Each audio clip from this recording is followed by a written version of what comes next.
The morning I turned 18, the state of Washington handed me a bus ticket and told me I was free. That was the word the caseworker used. Free. She said it with a tired smile, the kind of smile people wear when they are delivering news they know is not good, but have run out of better ways to package it. She had a stack of folders on her desk. Mine was thin. It had always been thin. There was not much to document about a boy who had learned early on to take up as little space as possible. I had been in the foster system for 2 years. 2 years of sleeping in rooms that belonged to other people, eating at tables where I was a guest who had worn out his welcome before he ever arrived. 2 years of learning that the kindest thing you could do in a situation like mine was to be invisible, to not need too much, to not want too much, to not become attached to anything because anything could be taken away without warning and without apology. Before the system, there had been my grandfather. His name was Victor Ward. He was a quiet man who smelled of soil and machine oil and something green and alive that I could never name but would recognize anywhere even now, even after everything. He had a small apartment on the east side of Spokane with plants on every windowsill and books stacked in every corner, and a kitchen table covered in seed envelopes and handwritten notes that he never quite got around to organizing. He taught me to tell the difference between a weed and a seedling when I was 4 years old. He held the tiny green shoot up to the light and said, "Everything has a purpose, Eli. You just have to be patient enough to see it." I got sick when I was 16. It happened fast, the way things happen fast when you are not prepared for them. Which is to say, it happened exactly like every other disaster in my life. 1 month he was in the garden, the next he was in the hospital. The apartment was lost to back rent and debts I was too young to understand. His things were sold. His books, his tools, his seed envelopes, all of it dispersed into the world without ceremony. I was handed over to a caseworker named Maria, who tried her best and had too many files on her desk, and that was that. He died 8 months later. I was not allowed to attend the funeral. I was in a group home in a different county by then, and the logistics were complicated, and no one fought very hard to make it happen. I sat in a beige room and looked at a beige wall and understood for the first time that grief is not just an emotion. It is a physical thing. It lives in the chest like a stone that does not dissolve. For 2 years after that, I waited. I did not know what I was waiting for. I only knew that Victor had spoken to his lawyer before he died, a woman I had never met, and that there were instructions, and that the instructions would only be given to me when I turned 18. Maria told me this in the careful way she told me everything, hedging against disappointment without quite being able to prevent it. She said there might not be much. She said I should manage my expectations. She said the word free and handed me a bus ticket and shook my hand. The lawyer's office was on the fourth floor of a building downtown. It had carpet the color of old moss and fluorescent lights that buzzed just below the threshold of consciousness. I arrived early. I sat in a chair in the waiting room and held my duffel bag on my lap and watched the door. They were already inside when I got there. I could hear them through the frosted glass before I could see them clearly, but the shapes were enough. Two people, a man and a woman, both tall, both moving with the particular ease of people who had never once worried about where their next meal was coming from. The man's voice carried even through the glass. He was laughing. The receptionist told me to wait. I waited. The door opened 15 minutes later. Callum Ward was 52 years old and wore a charcoal suit that fit him too well to have come off any rack. He had my grandfather's eyes, the same pale gray, but where Victor's eyes had been soft and searching. Callum's were hard at the edges, like something that had been polished until all the warmth was buffed away.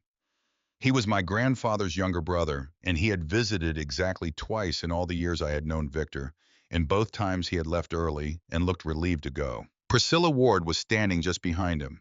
She was 48 with dark hair pulled back tight and a mouth that rested naturally and an expression suggesting she had recently smelled something unpleasant.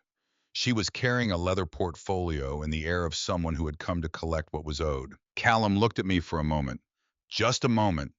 Then he looked at the receptionist and said something about the parking validation, and Priscilla touched his arm, and they walked toward the elevator together as though I were a piece of furniture someone had left in an inconvenient location. Then Callum stopped. He turned back, and he looked at me with those polished gray eyes and said, "Your grandfather was a good man, truly, but he was a terrible judge of character." He paused just long enough for it to land, "especially with you." Priscilla made a small sound that was not quite a laugh and not quite not one. The receptionist looked at her computer screen. They got into the elevator. I sat back down in the chair. The stone in my chest shifted slightly. I breathed through it. I had been breathing through things like this for 2 years, and I had gotten very good at it. You get good at the things you practice enough. The lawyer's name was Winifred Marsh. She was 58 with silver hair cut close to her head and reading glasses she kept taking off and putting back on, like a habit she had not quite managed to break. She shook my hand with both of hers and looked at me directly in the way that people rarely do. The way that means they are actually seeing you rather than looking at the space you occupy. She told me to sit down. She told me that Callum and Priscilla had received the majority of Victor's documented assets, which were modest, a small savings account, some equipment, the contents of a storage unit that had already been auctioned. She said the word documented in a way that made it sound like a container with something underneath it. Then she put a manila envelope on the desk between us. It was old, the paper softened by years of handling. My name was written on it in a handwriting I recognized immediately, the particular slant and pressure of it. The letters slightly uneven because the hand that made them had trembled in the last years. She said your grandfather left specific instructions. This was to be given to you on your 18th birthday and not before. She slid the envelope across the desk.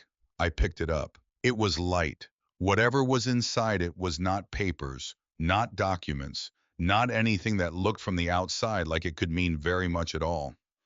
Winifred Marsh watched me and said nothing. I opened it carefully, pulling the flap back along the fold that had been pressed so many times it was soft as cloth. Inside was a single brass key, heavy and old, the kind made to last by someone who believed in making things last. And beneath it, a sheet of notepaper folded twice. I unfolded it. The handwriting was my grandfather's, shakier than I remembered, but unmistakable. There was an address, a rural route number in a place called Havenwood, Montana, and below it, 5 words. The answer is in the cold. I read it twice. I looked up at Winifred Marsh. She was watching me with an expression I could not immediately categorize, something between sorrow and steadiness. I said, "Is this everything?" She said, "That's everything he left in the envelope, yes." I folded the note back along its creases. I put it in the key in my jacket pocket. The key pressed against my ribs with a weight that seemed disproportionate to its size. I thanked her and stood up to leave. She said, "Eli." I turned around. She had taken off her glasses and was holding them loosely in one hand. She said, "There is something you should know. Your uncle came to your grandfather 3 times in the final year of his life, asking him to sign papers.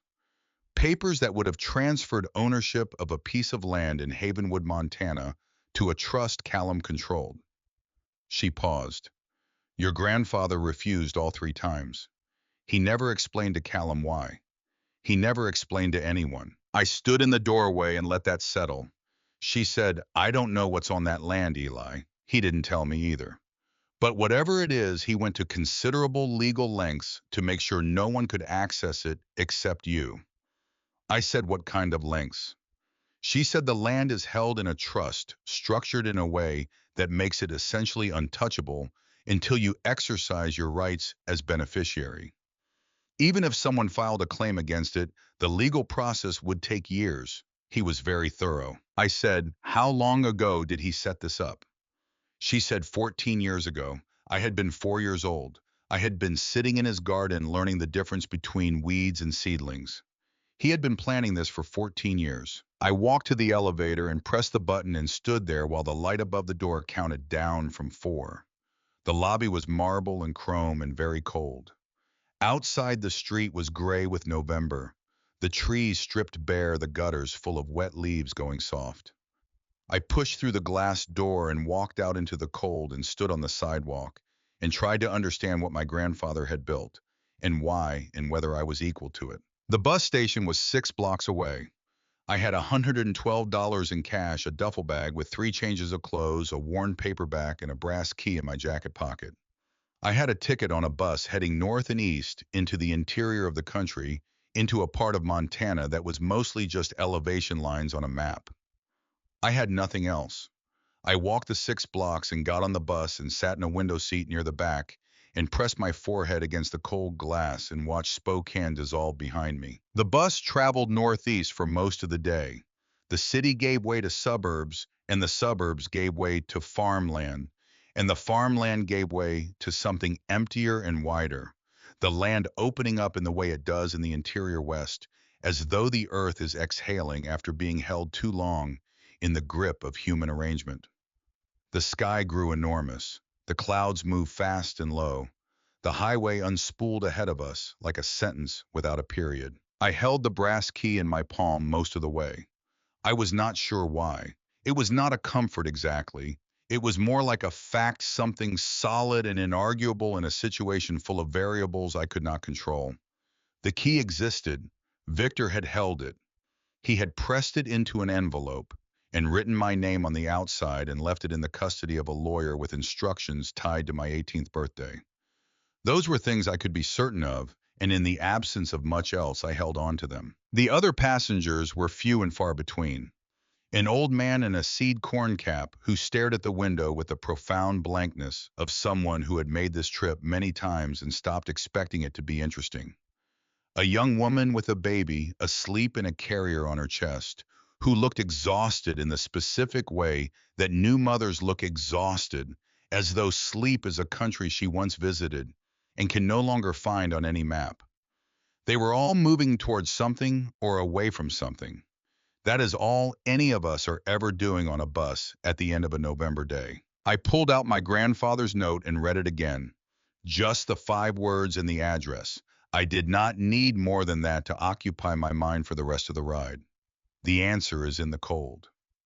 I turned the phrase over and examined it from different angles, the way you turn a stone to see if there is anything underneath. It was not a riddle exactly, it was more like a direction, more like a thing you say to someone you trust when you know they are smart enough to find the rest of the meaning on their own. Victor Ward had been a seed saver. I knew that much. I had watched him all my childhood, watched him catalog and sort and label and store, watched him correspond with people all over the country, and occasionally people overseas watched him treat a jar of dried beans with more care than some people treat their children. I had not understood the scope of it when I was small. Children rarely understand the scope of the things happening around them. But I understood now in retrospect that it was not a hobby. It had the quality of a calling. It had the quality of something he had given his life to without ever announcing that was what he was doing. The answer is in the cold. I fell asleep somewhere in northern Idaho and woke up in Montana, which is a fair enough way to transition between those two states, one running into the other, the way memories run into each other when you are half dreaming. Outside the window, the world had gone dark, and the darkness here was a different quality of dark than the darkness of a city. There were no light sources competing with it. It was complete. The driver called out Havenwood in a voice so flat and tired it barely qualified as speech. I was the only one who moved. The bus door opened, and I stepped down into a cold so sharp and immediate, it felt like a physical correction, like the world reaching out to realign something in my body. My breath came out in a white cloud and hung in the still air. The smell was pine resin and frozen earth, and something else, something mineral and clean, that I did not have a name for, but that felt honest in a way that not many things had felt honest in recent years. The bus pulled away. I was standing at a crossroads in the dark, with a duffel bag over one shoulder and a brass key in my pocket. There was one street lamp, its light the color of old whiskey, casting a circle on the cracked asphalt that barely reached the edges of itself. In one direction the road went to nothing. In the other, maybe half a mile distant, I could see the dim glow of what had to be the town. I walked toward the glow. Havenwood was not a ghost town. It was the thing that comes before a ghost town, which is perhaps more honest about what it is. A dozen or so single-story buildings on either side of a main street that still had a name, but had stopped mattering to anyone outside a 10-mile radius. A post office, a general store with a hand-lettered closed sign, and a display window containing a pyramid of motor oil cans and a faded cardboard advertisement for a seed company that had gone out of business before I was born. A diner called the Morning Glory, whose windows threw warm rectangles of light onto the empty sidewalk, like an argument for staying alive. I was hungry. I had not eaten since the protein bar I had finished somewhere around noon, and the cold was the kind that amplifies hunger, turns it into something more insistent. But I had $112 and I did not know how long it needed to last, so I kept walking. The address was a rural route number. My phone's GPS, which I was rationing carefully for battery, told me it was approximately a mile and a half past the edge of town. I followed the road until the sidewalk ended and became gravel shoulder, and the gravel shoulder became the edge of a drainage ditch with dry grass on either side. The moon was a thin crescent enough to suggest the shapes of things without illuminating them. Trees lined the road leafless, their branches reaching sideways in the cold wind, like people asking directions. I was nearly to the property before I saw it. It sat back from the road, set into a field of dead weeds and dried grass, and the skeletal remains of something that might have been a garden fence a long time ago. A chain-link perimeter 6 feet high, sagging and broken in several places, but still mostly upright. Beyond it, massive and improbable, gleaming faintly in the thin moonlight, was the Quonset hut. I had expected something small. Whatever I had imagined, it was not this. The structure was enormous, a corrugated steel arch, 70 or 80 feet long and 30 feet wide, its curved roof catching what little light the moon offered and throwing it back in dull flashes. The rust patches on its flanks looked like continents. The weeds around its base had grown high enough in season and dried down enough in autumn to form a kind of skirt that made the building look as though it had been there long enough to be claimed by the land around it. At the gate, a heavy chain and a padlock. I had stopped expecting things to work the way they were supposed to work. That is one of the adaptations you make when your life has gone the way my life had gone. You stop assuming that the door will open, that the key will fit, that the thing promised will actually appear. You learn to hold your hopes loosely to keep one hand free for the disappointment. But I took the brass key out of my pocket anyway and looked at it in the thin light. It was old. The bow was shaped in a way I had not seen before, something ornate and deliberate, not purely functional. Victor had chosen this key for a reason, or he had made the lock to fit this key. Either way, the choice was intentional. I put it in the padlock. The mechanism resisted. Grit and rust and years of disuse had worked their way into the mechanism. I wiggled the key, gently applying pressure in different directions, listening for the shift I needed. Nothing. Then more nothing. I stood there in the wind with numb fingers and tried to be patient in the way that Victor had taught me to be patient. Not the patience of resignation, but the patience of attention. The patience that keeps looking because it believes there is something to find. The lock turned, the shackle sprang open. I stood there for a moment with the open lock in my hand, and the feeling that moved through me was not triumph. It was something more complicated than that. It was the particular ache of a thing confirmed the knowledge that he had left this for me, that he had known I would come, that he had trusted me to find my way here in the dark on a November night with $112 and nothing else. That trust felt heavier than the key. That trust was the heaviest thing I had carried all day. I pushed the gate open. It screamed in protest, its hinges grinding out 2 years of winter and neglect, but it opened. I stepped onto the property. The main door of the Quonset hut was a massive sliding panel of corrugated steel, heavy enough that it took both hands and most of my weight to move it. A second padlock smaller, the same key. It turned more easily this time, as though the act of opening the gate had been practice. I slid the door far enough to slip through sideways. The air inside was different. It was cold, colder than outside in the way that sealed spaces get cold when no warmth has moved through them in a long time. It smelled of dust and mice and something dry and faintly sweet that I recognized without being able to immediately name, the way you recognize a voice before you can place the face. The darkness was absolute. I turned on my phone's flashlight and lifted it. What I saw stopped everything. The interior of the Quonset hut was filled floor to ceiling with hay bales, thousands of them stacked in tight rows that created a narrow corridor, winding into the darkness like a maze. The walls and ceiling I had expected to see were invisible behind the bales buried under tons of dried grass, compressed and bound and stacked with a precision that could only be described as deliberate. The corridor was just wide enough for a person to pass through. The ceiling of hay above me was 12, 15 feet high. The bales were old, their twine bleached and brittle. The hay itself faded to the color of old paper. I stood at the entrance for a long time. I had come 500 miles on a bus with $112 and a brass key following 5 words written in a dying man's handwriting, and I was standing in front of a building full of hay. The thought that crossed my mind was not polite, and I will not repeat it here.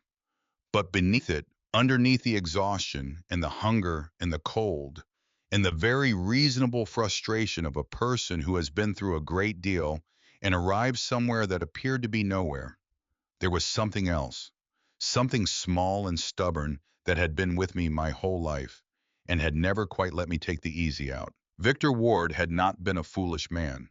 He had been methodical and careful, and he had loved me in the quiet way that some people love, the way that does not announce itself, but simply structures itself around you, like a kind of architecture, so that you only understand its shape fully when it is no longer there.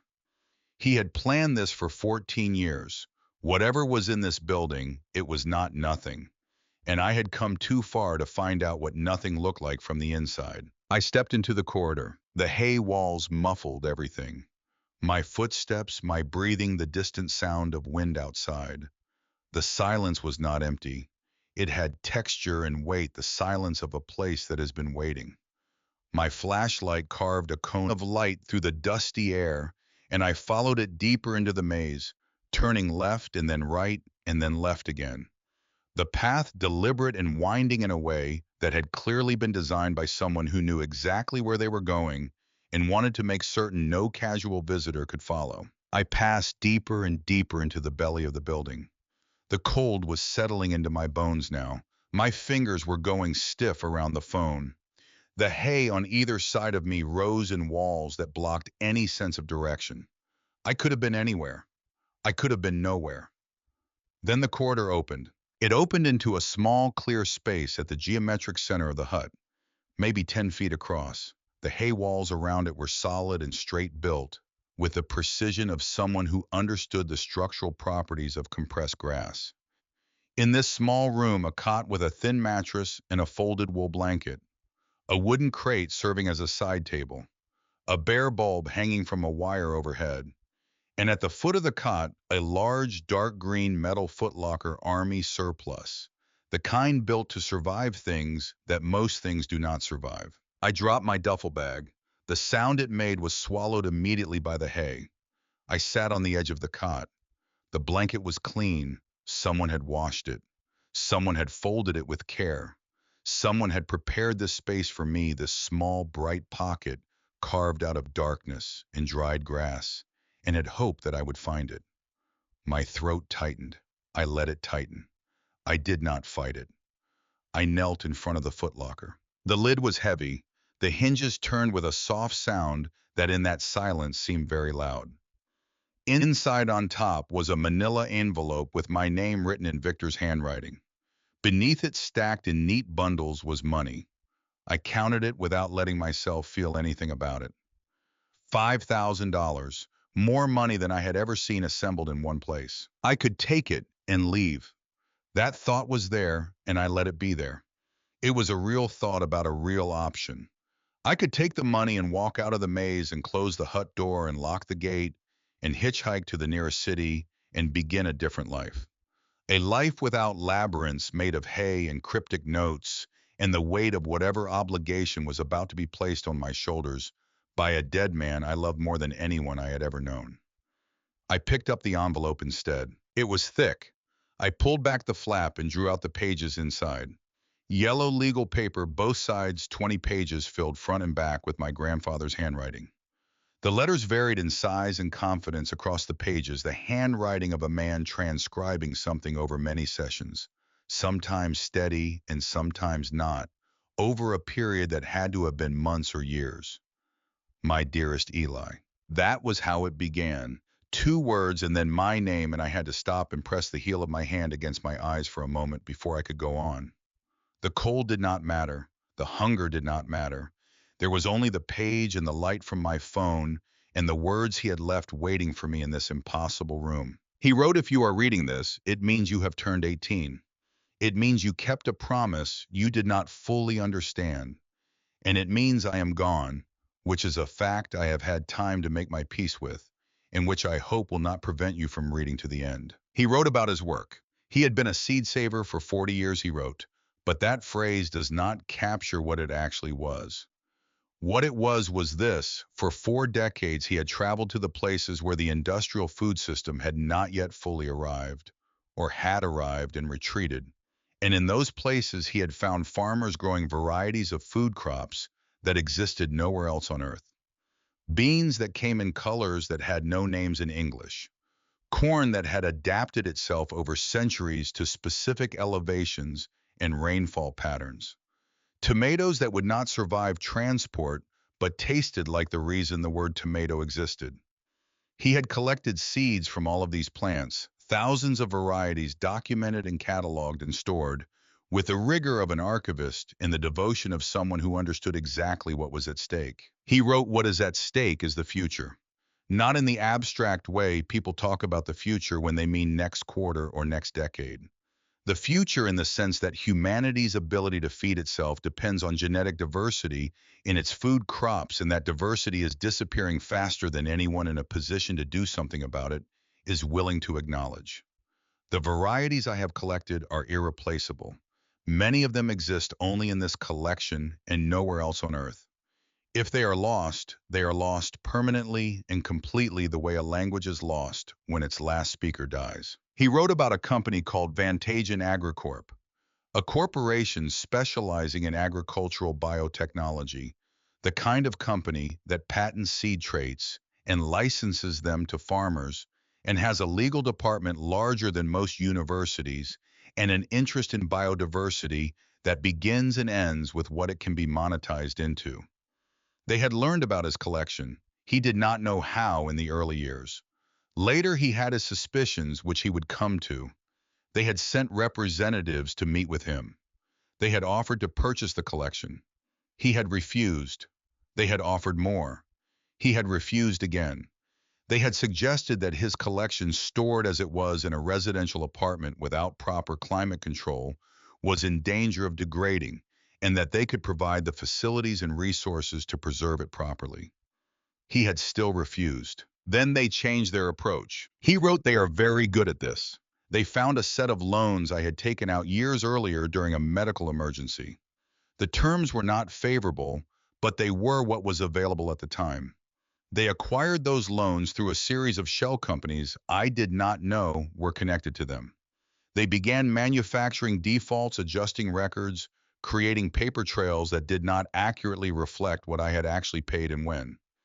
Within 18 months, they had created on paper a debt I did not owe, in an amount I could not pay, with a legal claim against all of my assets." He wrote, "I knew I could not fight them in court.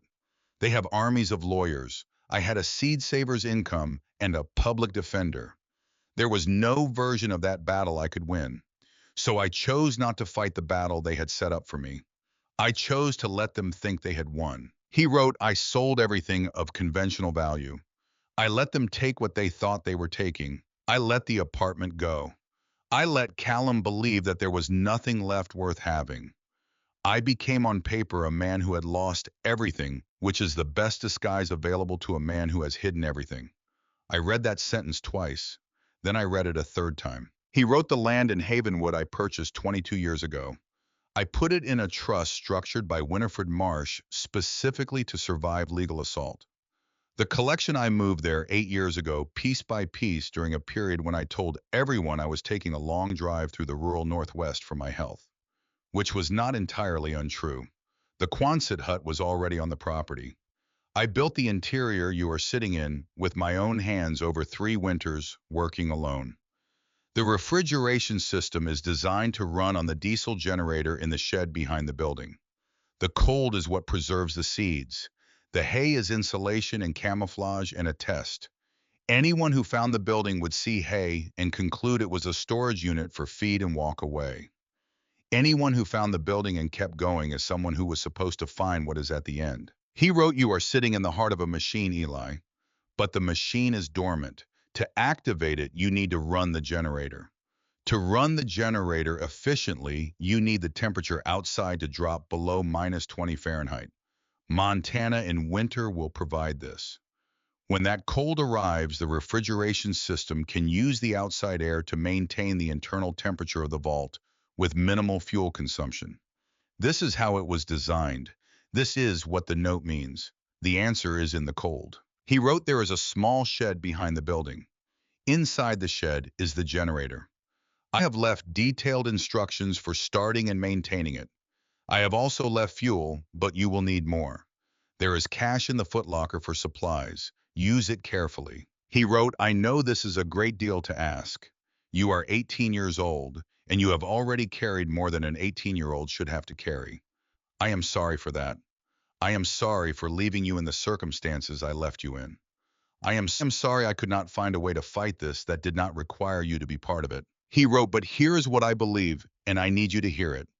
I believe you are the right person for this. I have believed it since you were 4 years old, and you sat in my garden and asked me why the seeds were so small if they were going to grow into something so large. You were not asking a child's question. You were asking the right question. The answer to that question is everything this is about." He wrote, "There is more to find inside the vault. A final letter, a box, and something else that will explain what I could not explain in words alone. When you have read everything, you will understand." He wrote, "The choice is always yours, Eli. I have tried to leave you a real choice, not a coerced one. The money in the footlocker is yours regardless. You could take it and walk away and build a life for yourself, free of all of this, and I would not blame you, and I would not think less of you. That is a true statement, but I do not think you will walk away. I know you, Eli. I have known you since before you could read. And what I know is this: you are the kind of person who stops to look at the seeds." I folded the letter and put it back in the envelope. My hands were steady. Something had shifted in my chest. Not dissolved, because nothing that real dissolves that quickly. But the weight had changed its nature, the way a load becomes bearable, not because it gets lighter, but because you find the right way to carry it. I had not understood until I sat in that small room reading my dead grandfather's handwriting by the light of a phone with 40% battery remaining. How much I had been waiting for someone to tell me that I was the right person for something, that I had not been wrong to believe there was a purpose somewhere in the damage, that someone had seen me clearly and still believed I was equal to what they were asking. Victor Ward had seen something in me before I was old enough to name it myself, and he had spent the years since making sure it had somewhere to go. I stood up from the cot. I pulled the blanket over my shoulders. I lay down. I aimed the phone's light at the ceiling, at the dark, curved apex of hay above me, and I let my breath slow and my heart slow, and the magnitude of what I had just read begin to settle into me the way cold settles into stone, gradually and completely, and without possibility of easy reversal. I did not feel free the way the caseworker had meant it. I felt something more complicated and more true than that. I felt tethered. I felt claimed.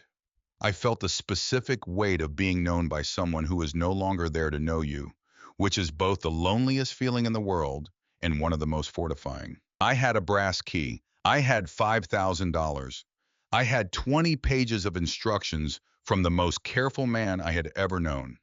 I had a generator to fix and a polar vortex to wait for in a vault full of something my grandfather had given his life to protect. I had a choice. I already knew what it was. I reached back into the footlocker one more time before I slept.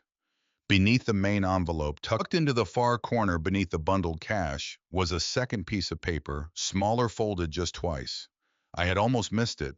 The handwriting on it was the shakiest I had yet seen from Victor. The letters barely controlled the pen pressure, uneven the handwriting of someone writing at the very edge of their physical ability. Written close to the end. This was not part of the main letter. This was something separate, something added later when there was not much time left, and perhaps not much strength for anything but the most essential truth. He had written Callum knows about Van Tagen. He was the one who told them about the collection. He came to me 3 times in my last year asking me to sign the land away. I turned him away all 3 times. I forgave him because he is my brother and because forgiveness is not the same as trust. But I did not tell him what was here, and I did not tell him why I was refusing. He does not know the reason the land matters. That is the only advantage you have over him. Do not give it up. I lay in the dark with that piece of paper resting on my chest and looked at the hay ceiling above me and thought about the 2 men who had grown up in the same house and learned entirely different lessons from it. One of them had spent his life collecting things of genuine value, things that most people walk past without seeing. The other had learned to identify what someone else valued and position himself to take it. Outside, the Montana wind moved across the land in long, cold sweeps, bending the dried grass, rattling the chain-link fence, searching the way wind searches, which is to say without purpose, but also without rest. The Quonset hut absorbed it. The hay absorbed it.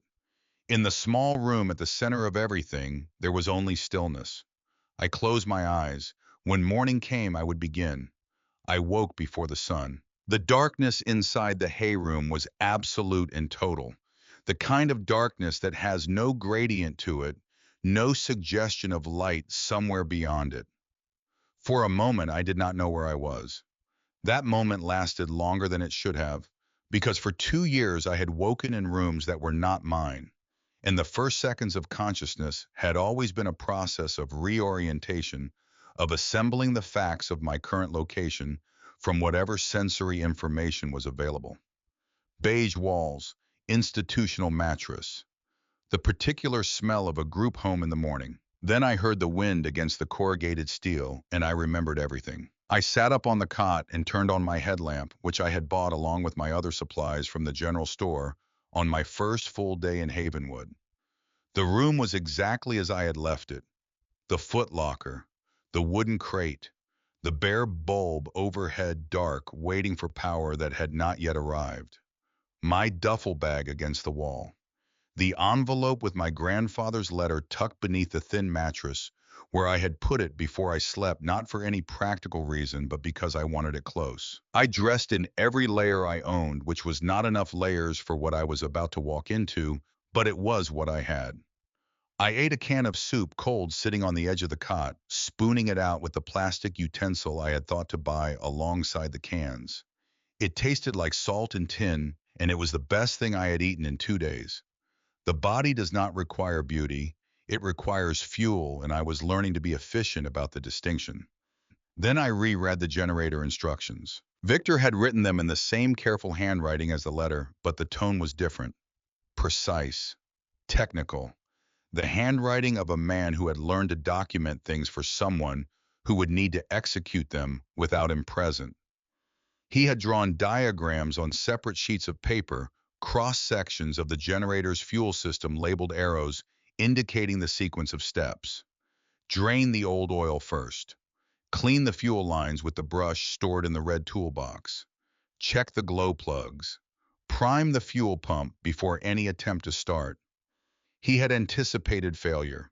He had written what to do when the first attempt did not work because he knew it would not. He had known me well enough to write instructions that assumed I would not give up. I folded the pages and put them in my jacket pocket and made my way through the hay maze. The corridor was different in the light of the headlamp than it had been with the phone light. Steadier, wider the hay walls resolving into their component bales with more clarity. I walked it more quickly than I had the first time. I was already learning the turns. Right then left, then a long straight section that bent slightly toward the back of the building, then another left in the door. Outside the world had the quality of early morning in a place that does not get much traffic. Pale and still and indifferent. The sky was the gray of old pewter, a low featureless ceiling that promised cold without committing to anything more dramatic. The field around the hut was brown and flat. The chain-link fence cast a thin shadow. My boots crunched on frost. The shed behind the main building was smaller than I had expected, barely larger than a garden shed. Its corrugated steel walls rusted to a deep orange-brown that matched the November light in a way that would have been beautiful under different circumstances. The door was padlocked, the same brass key. Inside, the generator occupied most of the space. It was a military surplus diesel unit, olive drab paint, mostly worn through to bare metal, mounted on a steel frame welded to the shed floor, with bolts as thick as my thumb. The thing was massive. It had the solidity of objects built during periods when planned obsolescence had not yet become a design philosophy, when the expectation was that a machine should last as long as someone was willing to maintain it. There were cobwebs on every horizontal surface. There was a fine layer of grit over everything. The oil in the sight glass was black and thick. I set down my headlamp so it illuminated the engine and began. The first day I spent mostly reading, following Victor's instructions line by line, identifying each component before I touched it, making sure I understood the purpose of each step before I executed it. I drained the old oil into a metal pan I found hanging on the wall. I removed the fuel filter and cleaned it with the wire brush from the red toolbox. I checked each glow plug, pulling them one at a time, inspecting the tips for fouling or breakage. Two of them were marginal. I added them to the list of things I needed to buy in town. That list was growing. It was also becoming a map of my grandfather's foresight. Every item I identified as missing or degraded was an item he had anticipated would need replacing. He had told me where to find the replacement parts: the hardware store in Havenwood, the auto parts supply in a larger town 20 miles east called Ridgecrest. He had noted the part numbers. He had noted the prices as of several years ago, with a margin note acknowledging that they might have changed. I was beginning to understand that the word thorough did not fully capture what he had been. Thorough is a personality trait. What Victor had done was closer to a discipline, a practice sustained over years. By midday, I had done what I could do without parts. I made a list, put it in my pocket, locked the shed, and walked to Havenwood. The town was 3/4 of a mile away on a road that had been paved once and not maintained since. The cracked asphalt gave way at irregular intervals to patches of gravel and dirt that were navigable in dry weather and presumably treacherous in wet. The fields on either side of the road were flat and empty, the stubble of whatever had grown there in summer still visible through the frost. A crow sat on a fence post and watched me pass with the particular expression of crows which manages to convey simultaneously that they see everything and are unimpressed by all of it. The Morning Glory Diner was open. A woman behind the counter, somewhere in her mid-50s with reddish hair going gray at the temples, and a way of moving that suggested she had been doing this work long enough to have achieved a kind of efficiency that looked like effortlessness, looked up when I came in. Her name tag said Brenda. She said, "You're the one staying out at the Miller place." I said, "I don't know who the Millers are." She said, "Nobody does anymore. They left in 1987, but the name stuck." She set a mug of coffee in front of me before I had sat down completely, with the reflexive accuracy of someone who has read 10,000 people walking through a door and knows what they need before they ask. She said, "What'll it be?" I ordered eggs and toast and ate them at the counter while the coffee worked its way through me. Brenda moved back and forth behind the counter with the ease of long practice.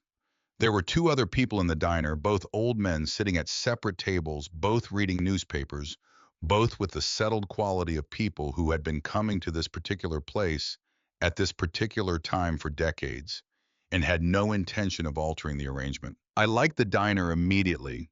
It had the quality of a place that had not tried to be anything other than what it was, and had therefore become, through pure accretion of use and time, exactly what it needed to be. I paid for my meal and left a tip that was larger than I could strictly afford because Brenda had not asked me any questions, and that felt worth something. At the general store, I bought glow plugs and a replacement fuel filter and 2 cans of engine degreaser and a pair of work gloves that were heavier than what I owned, and a wool hat that came down over my ears. Roy Fenwick, the man behind the counter, was perhaps 70, with a face like old bark and eyes that had seen enough to have stopped being surprised by most of it. He watched me put my items on the counter and watched me count out the cash to pay for them and said nothing until I was nearly to the door. He said generator parts. I said yes. He said the Miller place has a military genset. Seen it once, 20 years ago maybe. That thing's still viable, I said I was going to find out. He looked at me for a moment with the careful attention of someone accustomed to sizing up situations quickly and accurately. He said, parts you can't find here, Ridgecrest Auto Supply on Route 2. Tell them Roy sent you. Won't get you a discount, but it'll get you taken seriously. I thanked him. He nodded and went back to whatever he had been doing before I came in.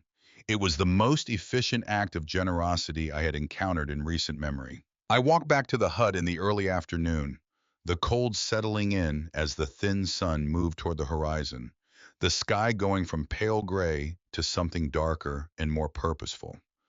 By the time I reached the property, the temperature had dropped noticeably. I could feel it in the exposed skin of my face and in my lungs when I breathed. Winter in Montana was not a metaphor. It was a fact, and it was arriving.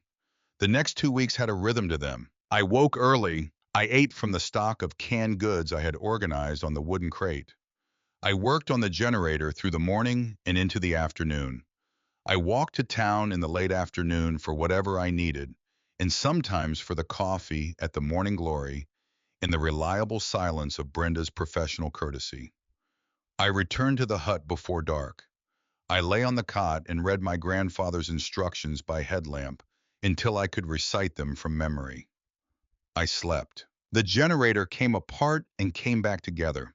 Not all at once. In stages, each stage revealing the next problem. The way disassembling anything complicated reveals the layers of its construction in reverse order. I replaced the glow plugs. I replaced the fuel filter.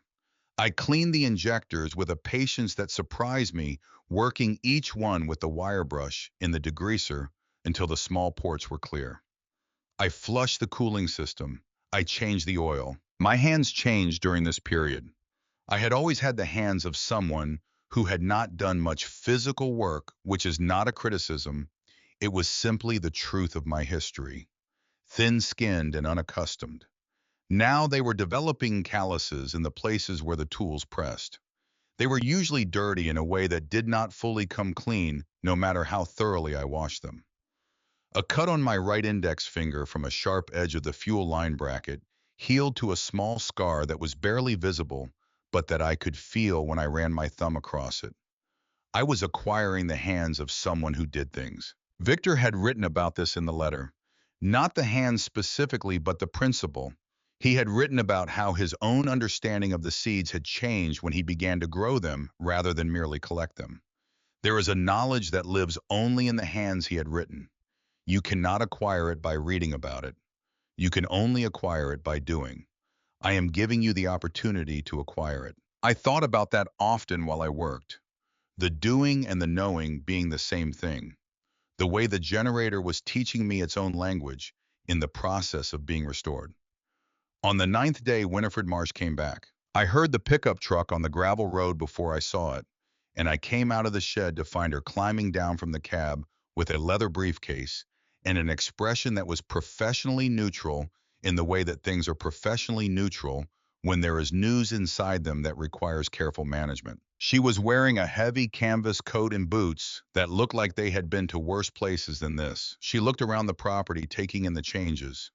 I had cleared the worst of the dead weeds from the main path to the shed. I had reinforced 2 sections of the chain link fence that had been sagging badly. The place looked less abandoned than it had 2 weeks ago. Not much, but less. She said, "You've been busy." I said, "What's happened?" She did not waste time. She opened the briefcase and took out a document and held it where I could read the letterhead. Vantagen Agricorp. She said they filed for formal asset assessment 5 days ago. Standard procedure in a debt recovery action. It means they send an assessor to evaluate anything they believe might be applicable to the outstanding claim against the estate. I said, "When?" She said, 5 weeks from the filing date. That gives us until approximately the 3rd week of December. I said, what does an assessor do exactly?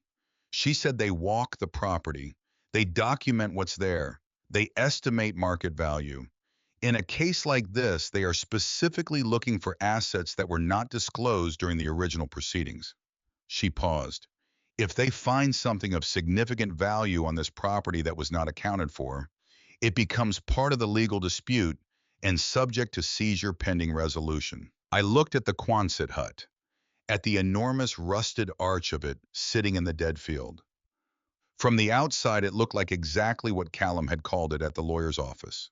A worthless piece of rural infrastructure on a piece of land with no agricultural productivity and no development potential. I said, they don't know what's in there. She said, as far as Vantagen's records indicate, this property contains a derelict storage structure with no documented contents of value. They are filing the assessment out of thoroughness, not expectation. But Eli, she looked at me directly. If that generator is running and that refrigeration system is active, when the assessor arrives, they will notice. They are thorough people working for a thorough company. I said then, I need the generator running before they get here, and the system stable enough that I can shut it down cleanly when they come. She looked at me for a moment. She said that's a reasonable approach. She handed me a second document from the briefcase. A notarized letter establishing my rights as sole beneficiary of the trust, something I was to keep on my person in case anyone questioned my presence on the property.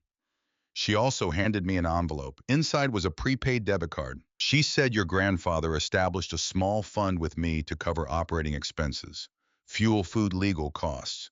You don't need to use your own money. She said it matter-of-factly as though it were a minor logistical detail. Then she said, he thought of everything your grandfather. In 23 years of practice, I have never had a client leave behind a more comprehensive set of contingency plans. After she left, I stood in the cold for a while, looking at the space where her truck had been. 5 weeks. I had 5 weeks to get a 30-year-old military generator running in Montana winter conditions. I went back into the shed and looked at the machine for a long time, the way you look at a problem when you are trying to see it clearly enough to solve it, and then I put my gloves on and went back to work.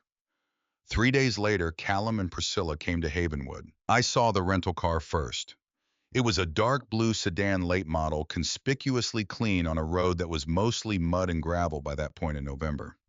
It pulled up to the gate while I was outside moving fuel cans from the storage area behind the shed, and I stopped and watched it. Callum got out first. He was wearing a coat that cost more than everything I owned and leather shoes that were deeply wrong for the road he was standing on.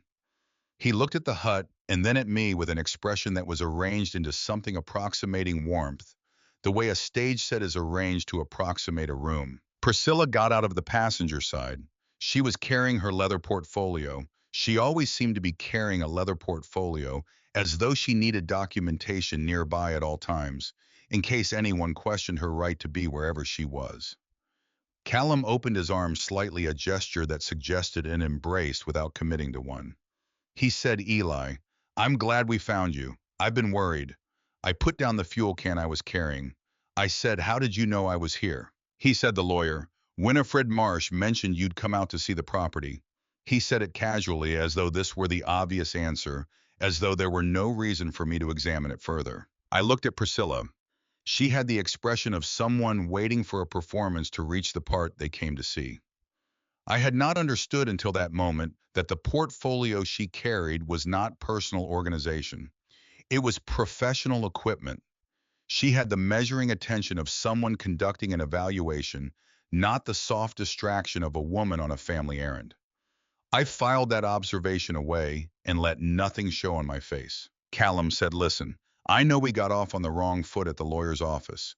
I said some things that were unkind, and I'm sorry for that. He said it with the fluency of someone who has apologized many times in his life and found it an efficient tool. He said the thing is, your grandfather was a complicated man. There was a lot about his affairs that I don't think either of us fully understood. And I've been doing some thinking since the meeting, and I want to make sure you're taken care of, that you have options. I waited. He said, here's the situation as I understand it. This property is part of a legal dispute with Vantagen Agricorp. That dispute is going to take years to resolve, and it's going to cost money you don't have to fight. The sensible thing, and I say this as your family, Eli, the only family you have is to liquidate now and move on. Priscilla has done some analysis. He nodded at her and she opened the portfolio and produced a document. She said, "We're proposing a family settlement. $50,000 for your share of the estate paid immediately. You sign the land over to a trust, we handle the legal dispute with Vantagen, and you walk away with enough to start a real life." $50,000. I looked at the document. It was real. It had numbers on it, in signature lines, in the logo of an escrow company at the top. Someone had paid a lawyer to prepare it. Someone had thought carefully about the number, had calculated what would be large enough to tempt an 18-year-old with nothing but small enough to leave room for enormous profit on what came after. I thought about the small folded piece of paper from the bottom of the footlocker, the shakiest handwriting, the most essential truth. Callum knows about Vantagen. He was the one who told them about the collection.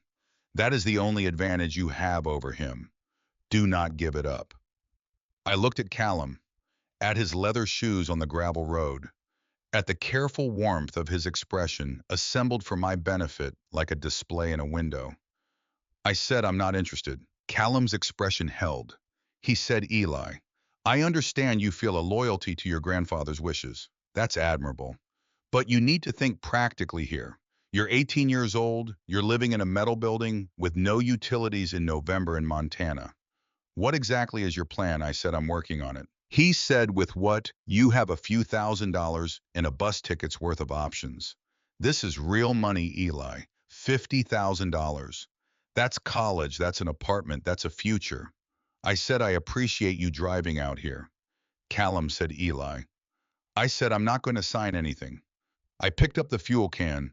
I'm going back to work now. I turned and walked back to the shed. Behind me, I heard Callum say something to Priscilla in a low voice. I did not look back. I heard the car doors open and close. I heard the engine start and the tires on the gravel as they drove away. I stood in the shed with my hands on the generator and breathed slowly until the sound of the car disappeared completely. Then I went back to work. The polar vortex arrived on a Tuesday. The forecast had been building for a week. Each day, the weather app on my phone had ratcheted the projected overnight low further into negative territory, adding qualifiers like historic and unprecedented alongside the numbers until the numbers themselves were almost secondary.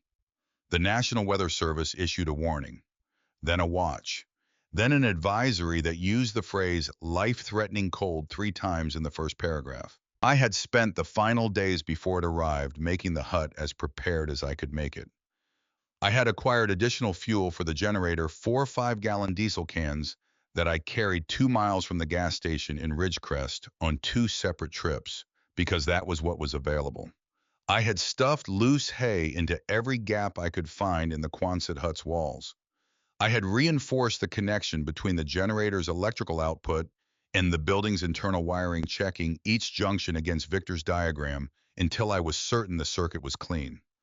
I had laid in 2 weeks of food. The night the front arrived, the temperature dropped 30 degrees in 4 hours. I was inside when it began. The wind arrived first, a sustained roar against the steel walls that made the whole structure shudder and moan. Then the temperature in the hay room, which had been cold but manageable, began to fall in a way I could feel in my face and fingertips, even bundled in every layer I owned. The hay was good insulation, but it was not perfect, and this was not ordinary cold. This was the kind of cold that finds the gaps. I checked my phone. Minus 23 Fahrenheit outside. The forecast said it would go lower. I put on my heaviest gloves and my wool balaclava and my coat, which I had been supplementing with a fleece-lined vest from the general store, and I went out the main door. The wind hit me like a wall. It was not the metaphorical impact of a strong breeze. It was a physical force that pushed against my chest and stole the air from my lungs and replaced it with something so cold it felt like breathing metal. My exposed skin. The narrow strip between the balaclava and the top of my glasses registered the temperature in the first seconds as a burning, the way extremely cold things burn before the nerves give up and go numb. I walked to the generator shed with my head down and the wind at my back. The shed door had frozen in its frame. I had to pull it twice before it gave. Inside, the temperature was only marginally better.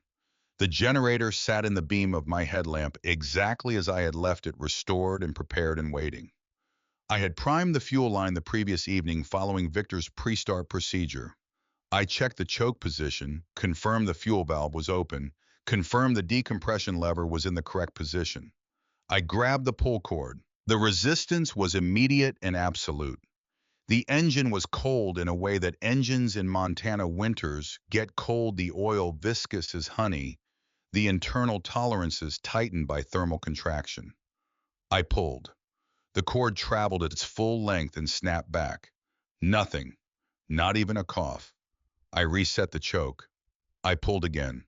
The cord moved through its arc with the particular heaviness of a machine that is not ready to cooperate. Still nothing. I stood in the shed with my breath fogging in the beam of the headlamp, and I made myself breathe slowly. Victor had written about this.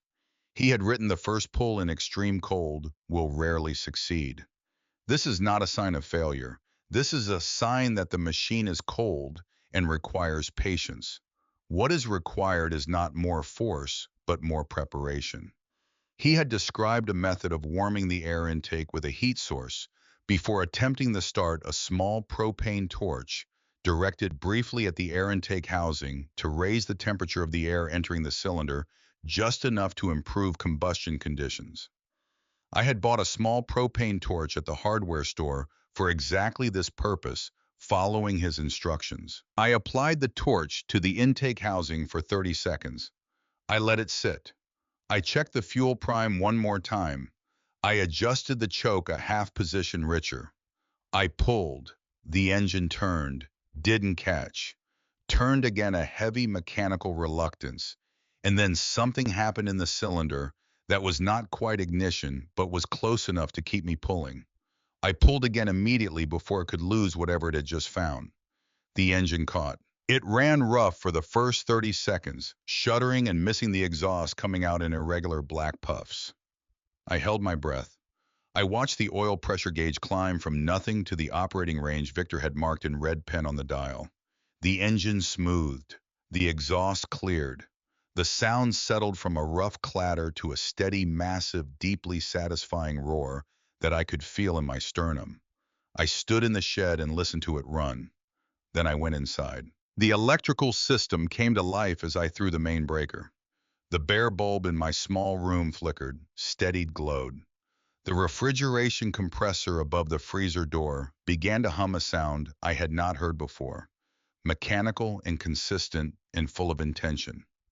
The system was drawing the outside air through its heat exchange coils, using the extreme cold as its power source, driving the temperature inside the sealed vault downward toward the range in which seeds can remain viable for decades. Victor had designed it to use the Montana winter as fuel. I followed the hay maze to its end. The final wall of bales, the ones I had identified weeks ago as different from the others, stacked slightly differently, the bottom row positioned on a wooden pallet that allowed them to be moved without disturbing the floor. I began pulling them away, working systematically, moving them into the corridor behind me and stacking them against the wall. The work was physical, and I was grateful for it. The cold still worked its way through my layers, but movement generates its own warmth, and the effort of moving the bales kept the worst of it at bay. Bale by bale, the wall came down.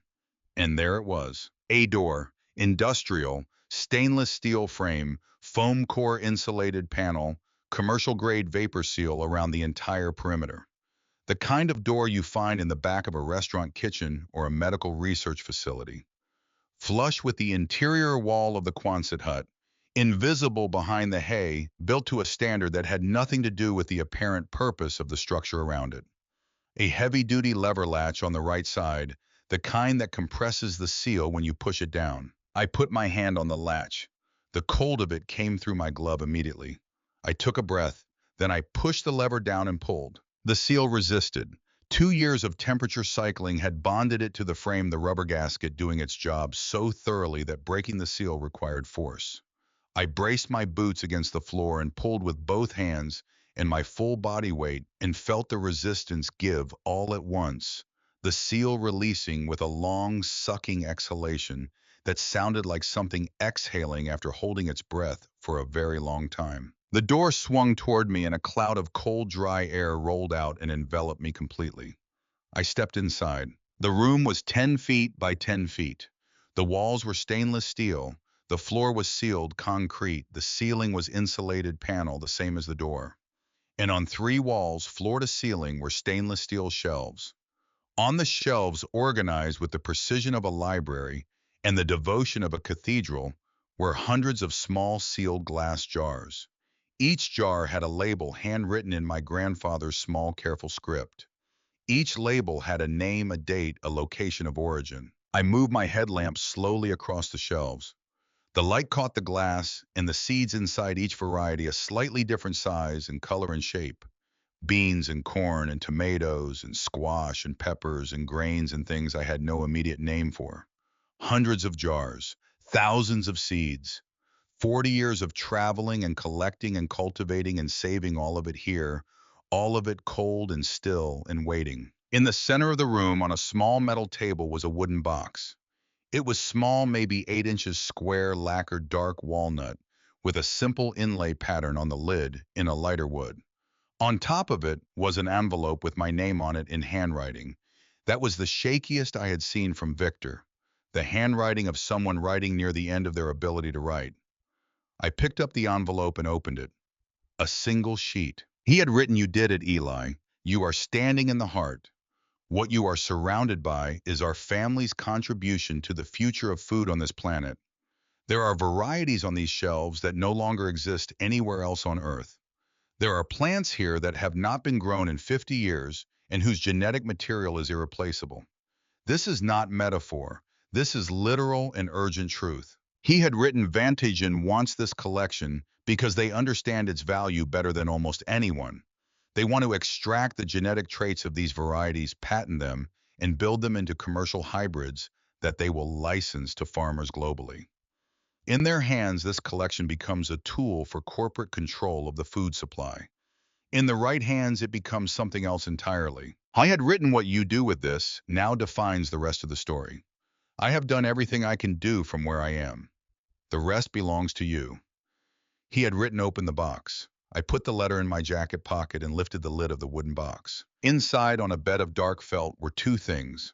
A small paper packet folded and sealed with a strip of tape labeled in that same careful handwriting, "Helianthus Eli's Light."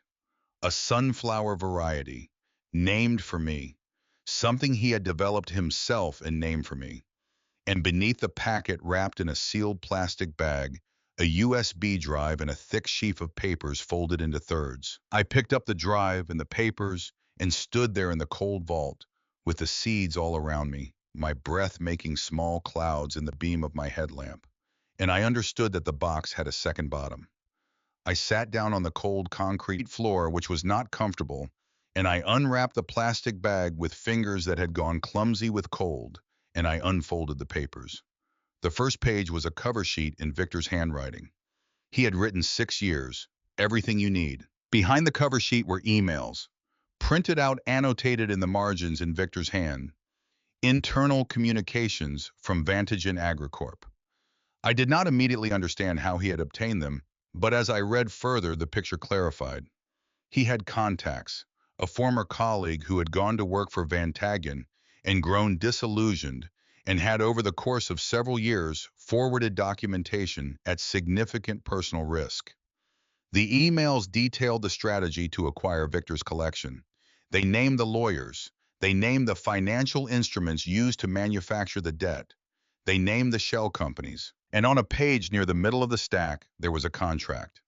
A consulting agreement between Vantagen AgriCorp's Acquisitions Division and an individual named as an independent property intelligence advisor. The individual was to provide information regarding the location, nature, and legal status of a specific seed collection held by a private individual in exchange for a fee structured as a percentage of the collection's eventual assessed value. The signature at the bottom of the contract was Callum Ward's. I sat on the floor of the vault and read it twice. Then I read it a third time. There was the signature I had seen on holiday cards that arrived twice and then stopped arriving. There were the initials that had appeared on the bottom of some bureaucratic form I had seen once in Maria's office. Something related to the estate proceedings, something I had not understood at the time. The same hand, the same pen pressure. Then I folded the papers carefully along their original creases, put them back in the plastic bag with the USB drive, sealed the bag, and put it inside my jacket against my chest. I stood up. I looked at the shelves one more time, at all those jars, all those sleeping seeds, all that carefully preserved future. I picked up the wooden box with the sunflower packet inside and walked out of the vault and pulled the heavy door shut behind me until I heard the seal engage. I went through the maze and out of the hut and across the frozen field to the shed, and I turned off the generator. The roar died, and the silence that replaced it was immense and cold and full of stars, because the polar vortex had driven every cloud from the sky and left the Montana night completely clear and blazing with light from sources so old that Victor had been dead for 2 years before their light began the journey that ended here, in this field on this night, reaching my face. I stood in that silence for a long time. I had a plastic bag inside my jacket containing the thing that my grandfather had spent 6 years building. The thing that would either protect everything in that vault or expose the people who had tried to take it. I had not yet decided exactly how to use it. I needed Winifred Marsh for that, and I would call her in the morning. But standing in the cold under those ancient stars, I understood something that I had not understood before that night. I understood that the vault was not the gift. The vault was the responsibility. The gift was something else, something that had already been given in the way that gifts given by people who love you are often already given before you know you have received them. The gift was the reason I was standing in this field instead of somewhere else. The reason I had come 500 miles on a bus with $112 instead of taking the easy way out at every junction where an easy way had been offered. The reason the generator had started on the third pole.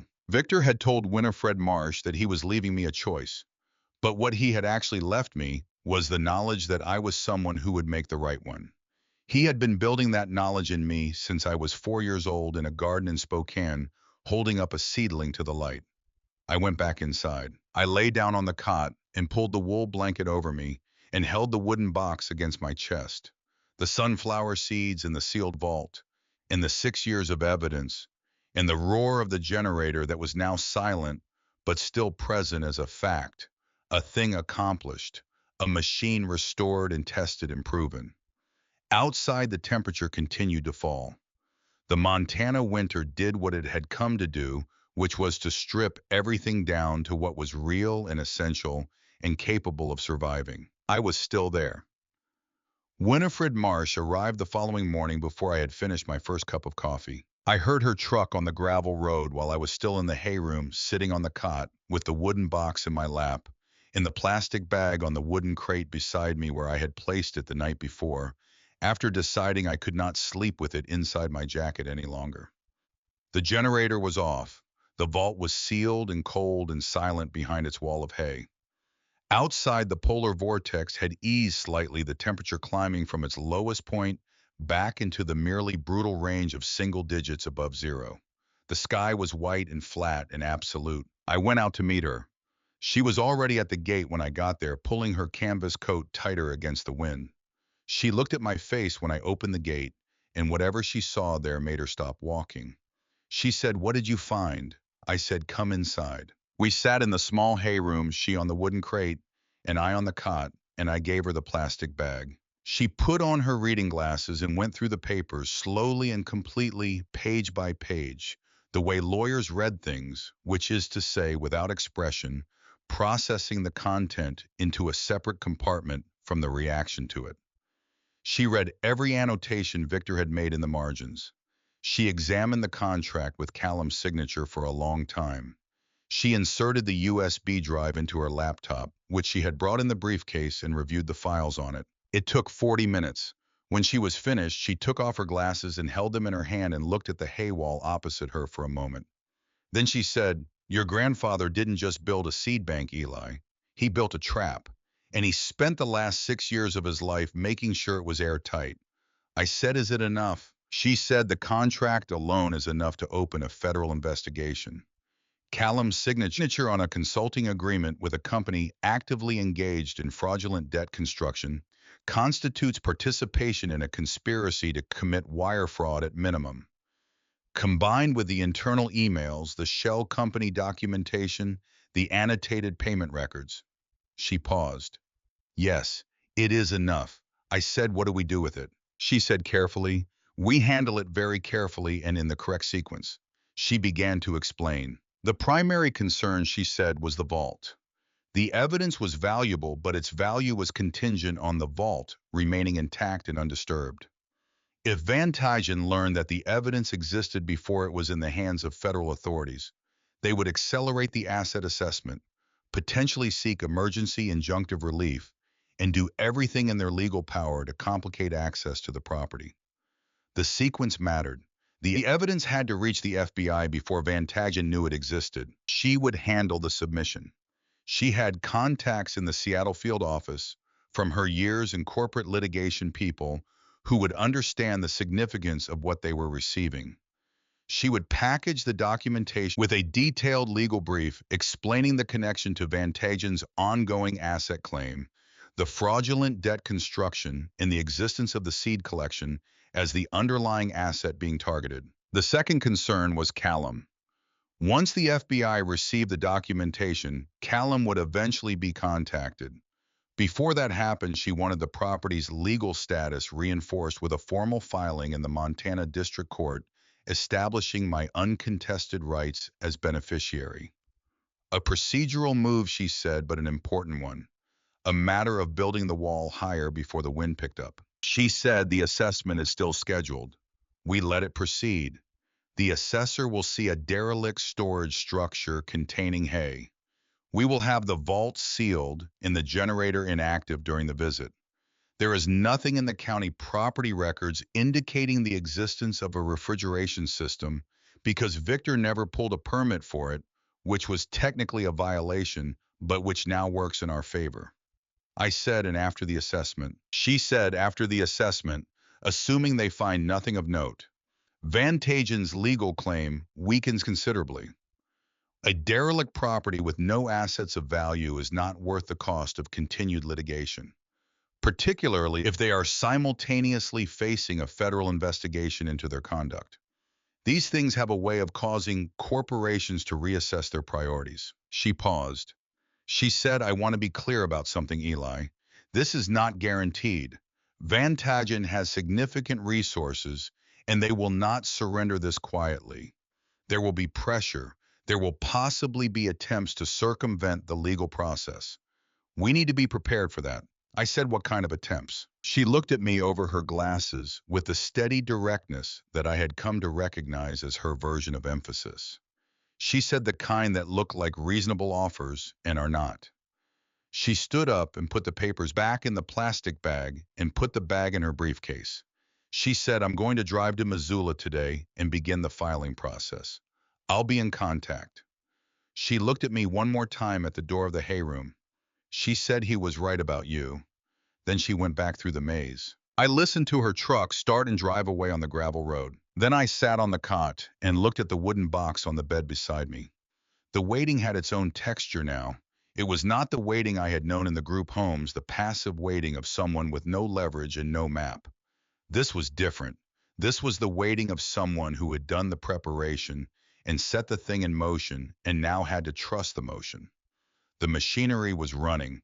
All I had to do was not interfere with it and not let anyone else interfere with it either. The weeks that followed had the quality of a siege in its early stages when both sides are still arranging their forces and the engagement has not yet been joined. I maintained my routine. I woke early, worked on the property, ate at the Morning Glory when I had the cash to spare, read in the evenings. The generator sat ready in the shed. The vault stayed sealed. The hay maze remained intact, concealing the freezer door exactly as Victor had intended. I had started clearing the field to the east of the hut. It was not a planned decision so much as a necessary one. The physical work of the previous weeks had changed my relationship to inactivity. Sitting still felt wrong in a way it had not before. The field was overgrown with years of dead vegetation, dried grass, and thistle, and the remnants of something that had once been a fence row, and clearing it by hand with a mattock and a heavy-duty rake, I found in the back of the storage shed was exactly the kind of work that occupied the body sufficiently to leave the mind free to think. I thought about the vault, about what it would mean to open it eventually, not to examine or preserve, but to use, to actually grow the seeds it contained. Victor had written about this in the letter. The collection's value was not merely archival, he had written. It is generative. The goal was never to freeze these varieties in perpetuity. The goal was to return them to the ground, to put them back into the hands of farmers and gardeners and communities where they could adapt and grow and feed people. The vault was not a destination, it was a beginning. I thought about what that beginning would require. Land which I had, knowledge which I was acquiring, time which remained uncertain, and people. That was the part I had not yet figured out. Victor had worked largely alone for most of his career, but the kind of work I was beginning to envision was not work that could be done alone. It was communal by nature because seeds are communal by nature. They pass between hands. That is their entire purpose. Havenwood had people, not many and not young, but people who had lived close to the land for long enough to remember things about it that had been forgotten elsewhere. Brenda had grown up on a wheat farm 40 miles north. Roy Fenwick's family had farmed the valley for 3 generations before the economics made it impossible, and he had shifted to the general store. The old man at the counter of the Morning Glory, who read the newspaper every morning and had never once acknowledged my existence, had learned from Brenda, spent 30 years as a county extension agent. These were not nothing. These were exactly the kind of people Victor had spent his life seeking out. I was thinking about this standing in the half-cleared field with the mattock in my hands when the black SUV came down the road. It moved at a speed that announced itself. Not slow and uncertain like someone unfamiliar with the area, not fast and purposeful like someone with a local destination. It moved at the speed of someone who has calculated the correct approach, which is to say deliberate and unhurried and completely in control. It pulled up to the gate and stopped. The man who got out was perhaps 50, with the kind of physical presence that comes not from size, but from absolute certainty. He wore a charcoal overcoat that was appropriate for a city and inappropriate for a frozen gravel road in rural Montana, which I understood was a choice rather than an oversight. He had silver hair close cut and a face that had been assembled by nature into an arrangement suggesting authority without effort. He looked at the hut. He looked at me. He said, "Eli Ward." It was not a question. I walked toward the gate without hurrying. He watched me come with the attention of someone accustomed to reading people quickly and filing the assessment away for later use. He said, "My name is Aldous Crane. I'm the Director of Acquisitions for Vantagen Agricorp." He said the name of the company, the way people say the names of things they expect to produce a reaction.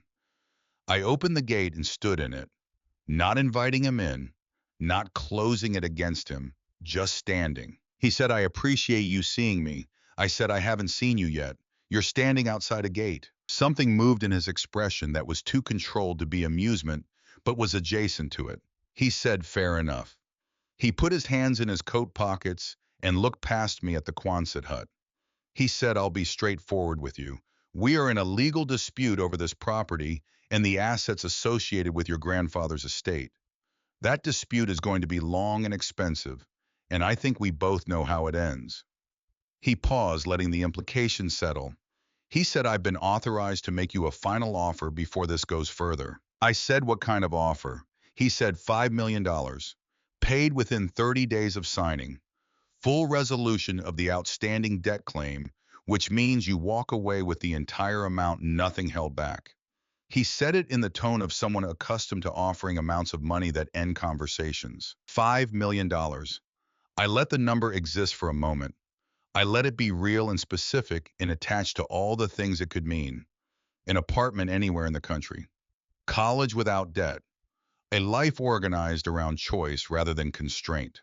Security in a quantity that would take a lifetime to erode. I looked past him at the road, at the flat brown fields on either side, dormant and patient under the white sky. At the line of bare trees along the fence row, their branches making their complicated geometry against the clouds. At the ground under my boots, which was the same ground Victor had walked when he came here 22 years ago, and decided this was where the heart of the thing would be. I thought about the seeds in the vault, about the varieties that did not exist anywhere else on Earth, about what Crane's company would do with them, the extraction and the patenting and the sterile profitable hybrids. The genetic diversity of 40 years of careful collection reduced to a set of intellectual property claims in a database somewhere. I thought about the packet of sunflower seeds in the wooden box. Helianthus Eli's light. My grandfather had named a plant for me. He had spent years developing it, and he had named it for me, and he had put it in a box at the center of the thing he had given his life to, and he had trusted me to protect it. I said I appreciate the offer. Crane waited. I said the answer is no. The controlled quality of his expression tightened almost imperceptibly. He said, Eli, you are 18 years old. You are living in a building with no utilities in a town that is functionally dying. You have no legal resources that can withstand what we are prepared to bring to bear in this dispute. I'm offering you a way out that allows you to leave with something rather than nothing. I said, you're assuming I'm trying to leave. He looked at me for a long moment. The wind moved between us, cold and impartial. He said, this is a mistake. I said, maybe. I took a step back from the gate. I said, I'm going to close this now. He said, we'll proceed with the assessment as scheduled. You understand that? I said, I expect you to. He looked at the Quonset hut one more time. Then he got back in the black SUV and drove away at the same deliberate speed down the gravel road, back toward wherever people like Aldous Crane went when they were done with places like this. I stood at the gate for a long time after the SUV disappeared. The fear was there. I want to be honest about that. I was not fearless. I was 18 years old and I had just turned down more money than I could fully comprehend from a company that had the resources to make my legal situation extremely difficult, and the fear was real and present, and I felt it clearly. But underneath it, and stronger than it was, something else. The same thing that had made me follow the flashlight beam to the footlocker the first night instead of walking away. The same thing that had made me pull the generator cord a third time when the first two pulls had given nothing. The same thing Victor had seen in me when I was 4 years old sitting in his garden, asking why the seeds were so small if they were going to grow into something so large. I went back to work on the field. The assessment happened 9 days later on a Thursday morning in early December when the temperature had climbed back to 22 degrees and the sky had the brittle clarity of deep winter. The assessor was a woman in her 40s with a clipboard and a professional neutrality that was clearly well practiced. She walked the perimeter of the property. She photographed the exterior of the Quonset hut from multiple angles. She documented the chain link fence that shed the approximate acreage. She asked to see the interior of the hut. I slid the main door open and stood aside. She stepped inside and swept her flashlight across the interior. The hay maze greeted her exactly as it had greeted me. On my first night, a labyrinthine wall of ancient compressed grass extending to the ceiling in every direction. She looked at it for a long moment. She made a note on her clipboard. She photographed the hay. She noted the absence of utilities and the general state of disrepair. She was in there for perhaps 12 minutes. When she came out, she stamped her boots on the frozen ground and made additional notes and told me she would file her report within 2 weeks. She drove away in a compact sedan that was not the black SUV. I locked the gate behind her and stood in the cold for a moment and breathed. Then I called Winifred Marsh. She answered on the second ring. I said the assessment is done. She said, good. She said, I have news as well. She paused in the way that lawyers pause when they are organizing information into a presentable sequence. She said the FBI contacted me yesterday. The documentation your grandfather compiled has been formally received and assigned to a field agent in the Financial Crimes Division. The agent indicated that the material was, and I'm quoting directly, substantially more comprehensive than anything we typically receive in cases of this type. She said your grandfather's 6 years of work have been noted. I sat down on the frozen ground outside the gate, my back against the chain link.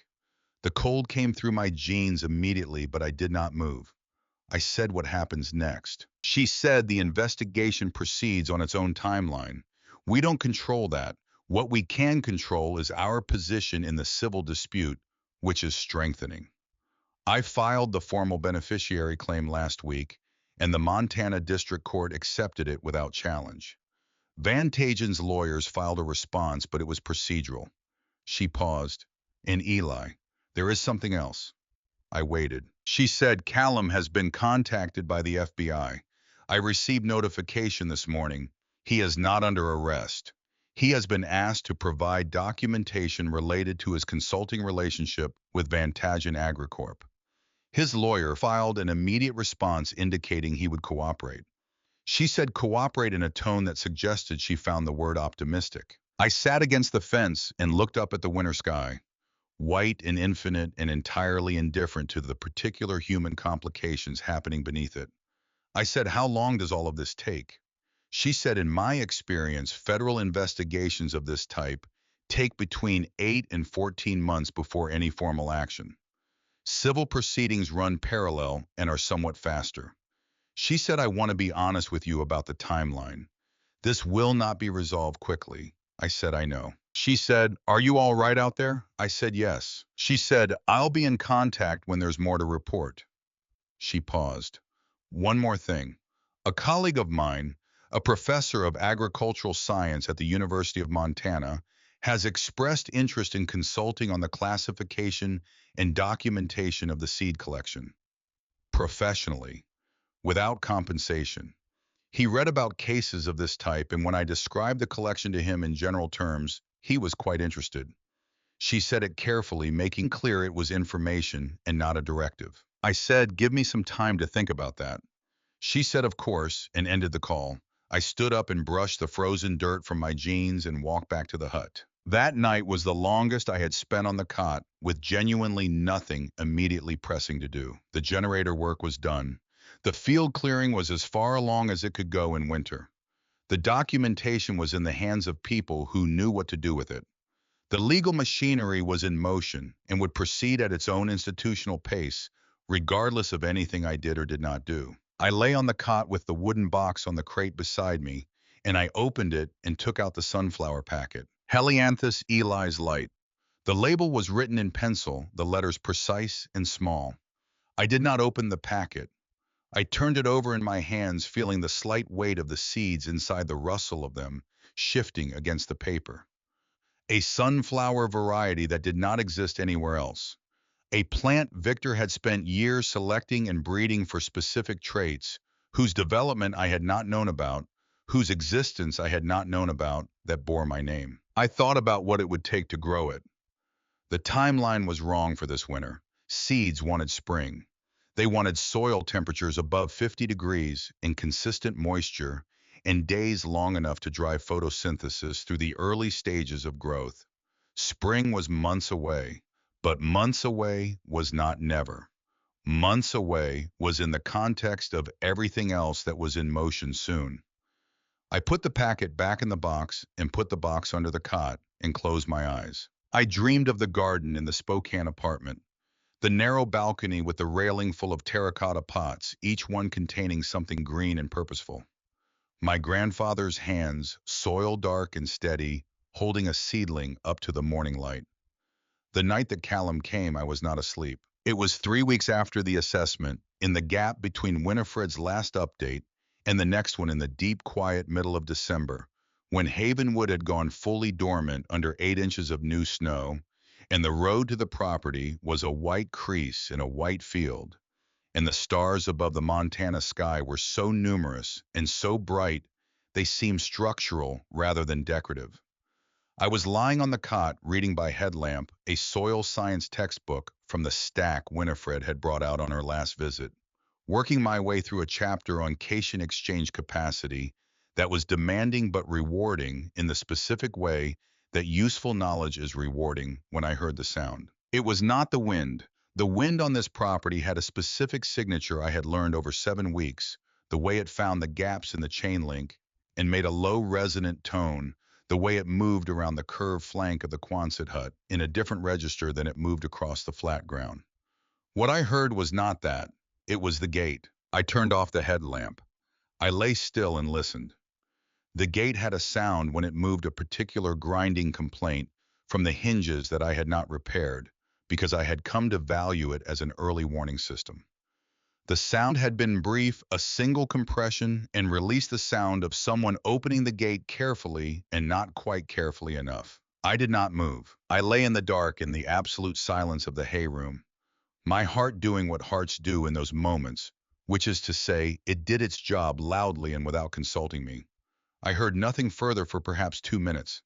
Then I heard the main door of the hut, which I had taken to leaving not fully latched, because the mechanism sometimes froze, and I did not want to be locked out. The sound of someone entering the building was slight, but inside the hay maze it was amplified by the same acoustic property that made the silence so dense. A footstep on the concrete floor just inside the entrance. The particular shift in air pressure of a door that has been partially closed. I rose from the cot in the dark without making a sound. I have always been able to move quietly. It was a skill developed early in the group homes where making noise at the wrong time attracted the wrong kind of attention. I pulled on my boots by feel. I put the headlamp in my pocket but did not turn it on. I stood and listened. The footsteps in the main corridor of the maze were not skilled. They moved with the cautious, slightly stumbling quality of someone who had a flashlight, but was unused to the space, someone who had not walked the corridor before, and was discovering its turns by encountering them. The footsteps stopped, started again, stopped. I knew where in the maze those sounds were coming from. The first major left turn, approximately 15 feet inside the entrance, where the corridor narrowed and a person unfamiliar with the layout would hesitate. I moved through the dark toward the entrance, following the turns from memory, placing my boots carefully on the concrete. I knew this maze the way you know a room you have slept in for 7 weeks. I did not need light. I emerged into the main corridor from the side passage just as the other flashlight turned the corner. We were 6 feet apart. The flashlight swung up and hit me in the face. I raised my hand against it. For a moment, neither of us moved. Then the flashlight lowered slightly, and I could see past it, and I saw Callum Ward. I was wearing a heavy winter coat and a wool hat pulled low, and the particular expression of a man who has been caught doing something he cannot immediately explain his way out of. His flashlight moved from my face to the hay wall beside me to the floor. In his other hand, he was holding a small pry bar. He had not been planning on knocking. We looked at each other in the crossing light of his flashlight in the dark of the maze. I said, "What are you looking for?" He said, "Eli, I can explain. I said you broke the gate lock and you came into this building with a pry bar at 2 in the morning. I don't think you can explain that." Something moved in his face. Not guilt exactly. More like the expression of a calculation that had just failed and was being replaced by a different one. He said your grandfather had something. Documents, records, things that don't belong in an FBI case because they were obtained improperly, and they will only hurt people who don't deserve to be hurt. I said they were obtained by a man who spent 6 years watching his life's work be dismantled by a company you helped direct toward him. Callum said nothing. I said the USB drive isn't here. This was true. 2 weeks before, acting on an instinct I had not fully articulated at the time, but that felt right in the specific way that preparations made for contingencies you hope will not materialize feel right when they do materialize. I had taken the plastic bag containing the USB drive and the documents to Winifred Marsh and asked her to store them separately from the property. She had placed them in a safe at her office in addition to the copies already with the FBI. What remained in the vault was the seeds. What Callum wanted was already beyond his reach. He looked at me in the uneven light for a long moment.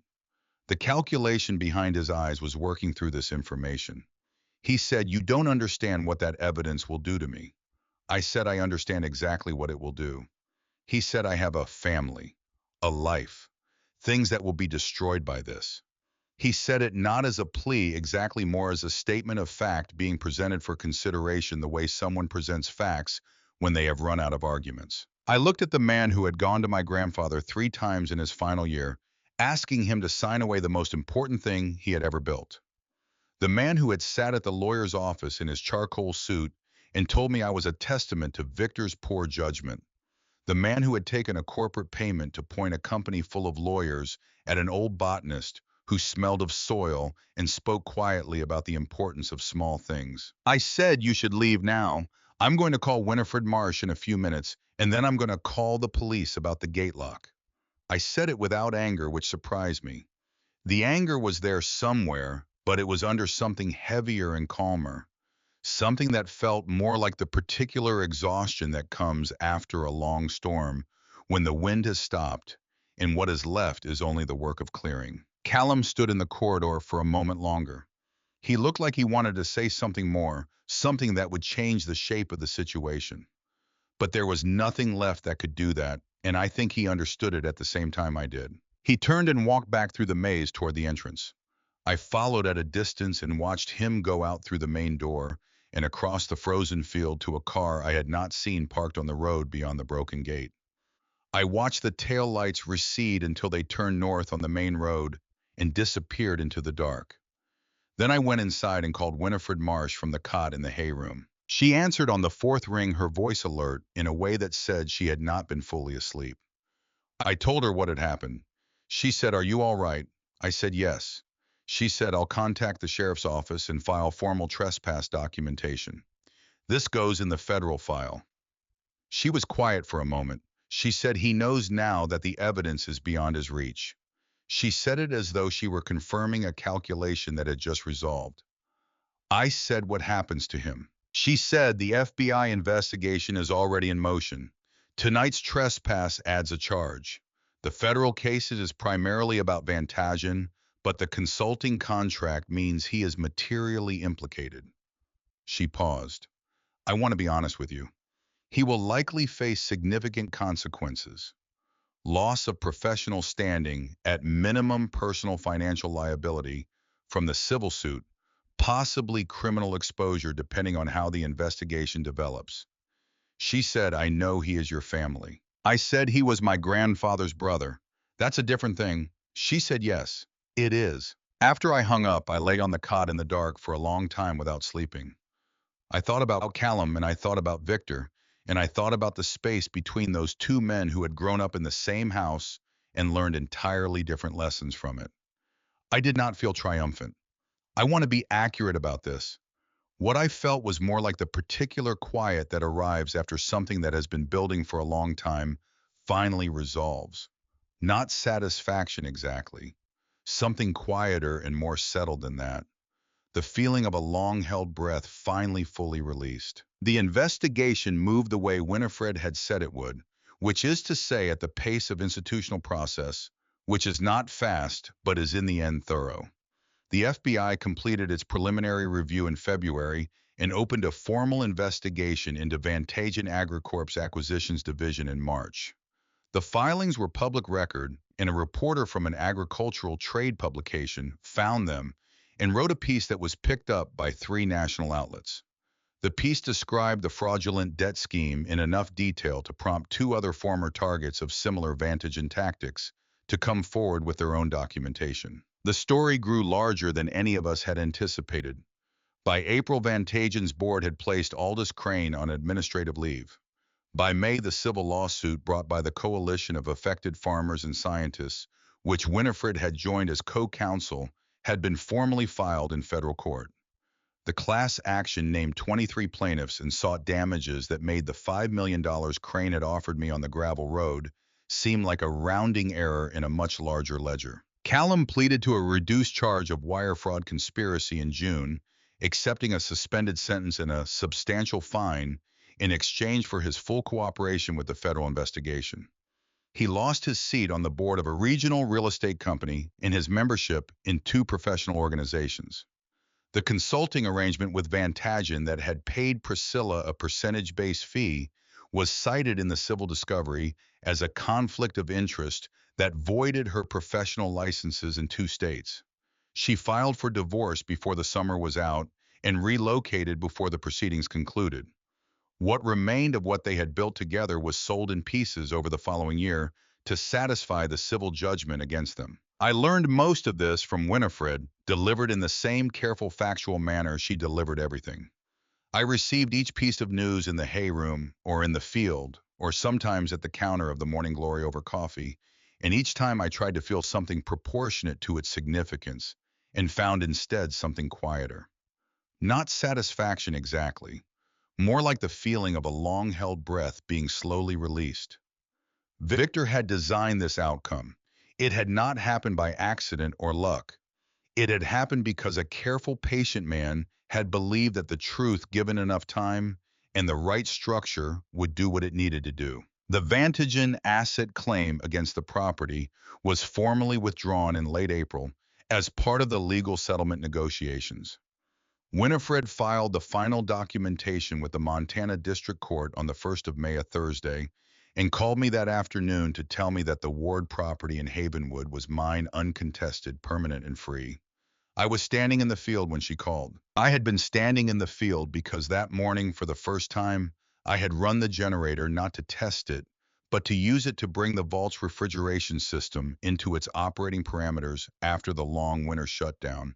And the system had run cleanly and efficiently for 4 hours, while I checked the seals on the jar lids and the condition of the labels, and took the first proper inventory of the collection, working through the shelves systematically and entering each variety into a spreadsheet on my laptop with the information from Victor's labels. It was slow work. There were 412 jars. It would take many more sessions to complete the inventory fully. That was all right. I was learning to measure work in the units appropriate to it, which in this case were not days or weeks, but seasons. When Winifred told me the property was mine, I stood in the field with the phone against my ear and looked at the Quonset hut, at its enormous rusted flank, catching the May afternoon light. And I thought about the first night I had stood here in the dark with $112 and a flashlight looking at a building full of hay and trying to decide if there was any reason to go inside. I said, "Thank you, Winifred." She said, "Thank your grandfather." There was a pause, and then she said one more thing. "That professor I mentioned, Dr. Harlan Briggs, Agricultural Science University of Montana. He is still interested if you are ready." She said it with the neutrality she always used when she was offering something she wanted me to take, but was committed to leaving the decision entirely with me. I said, "Call him. Tell him he can come out next month."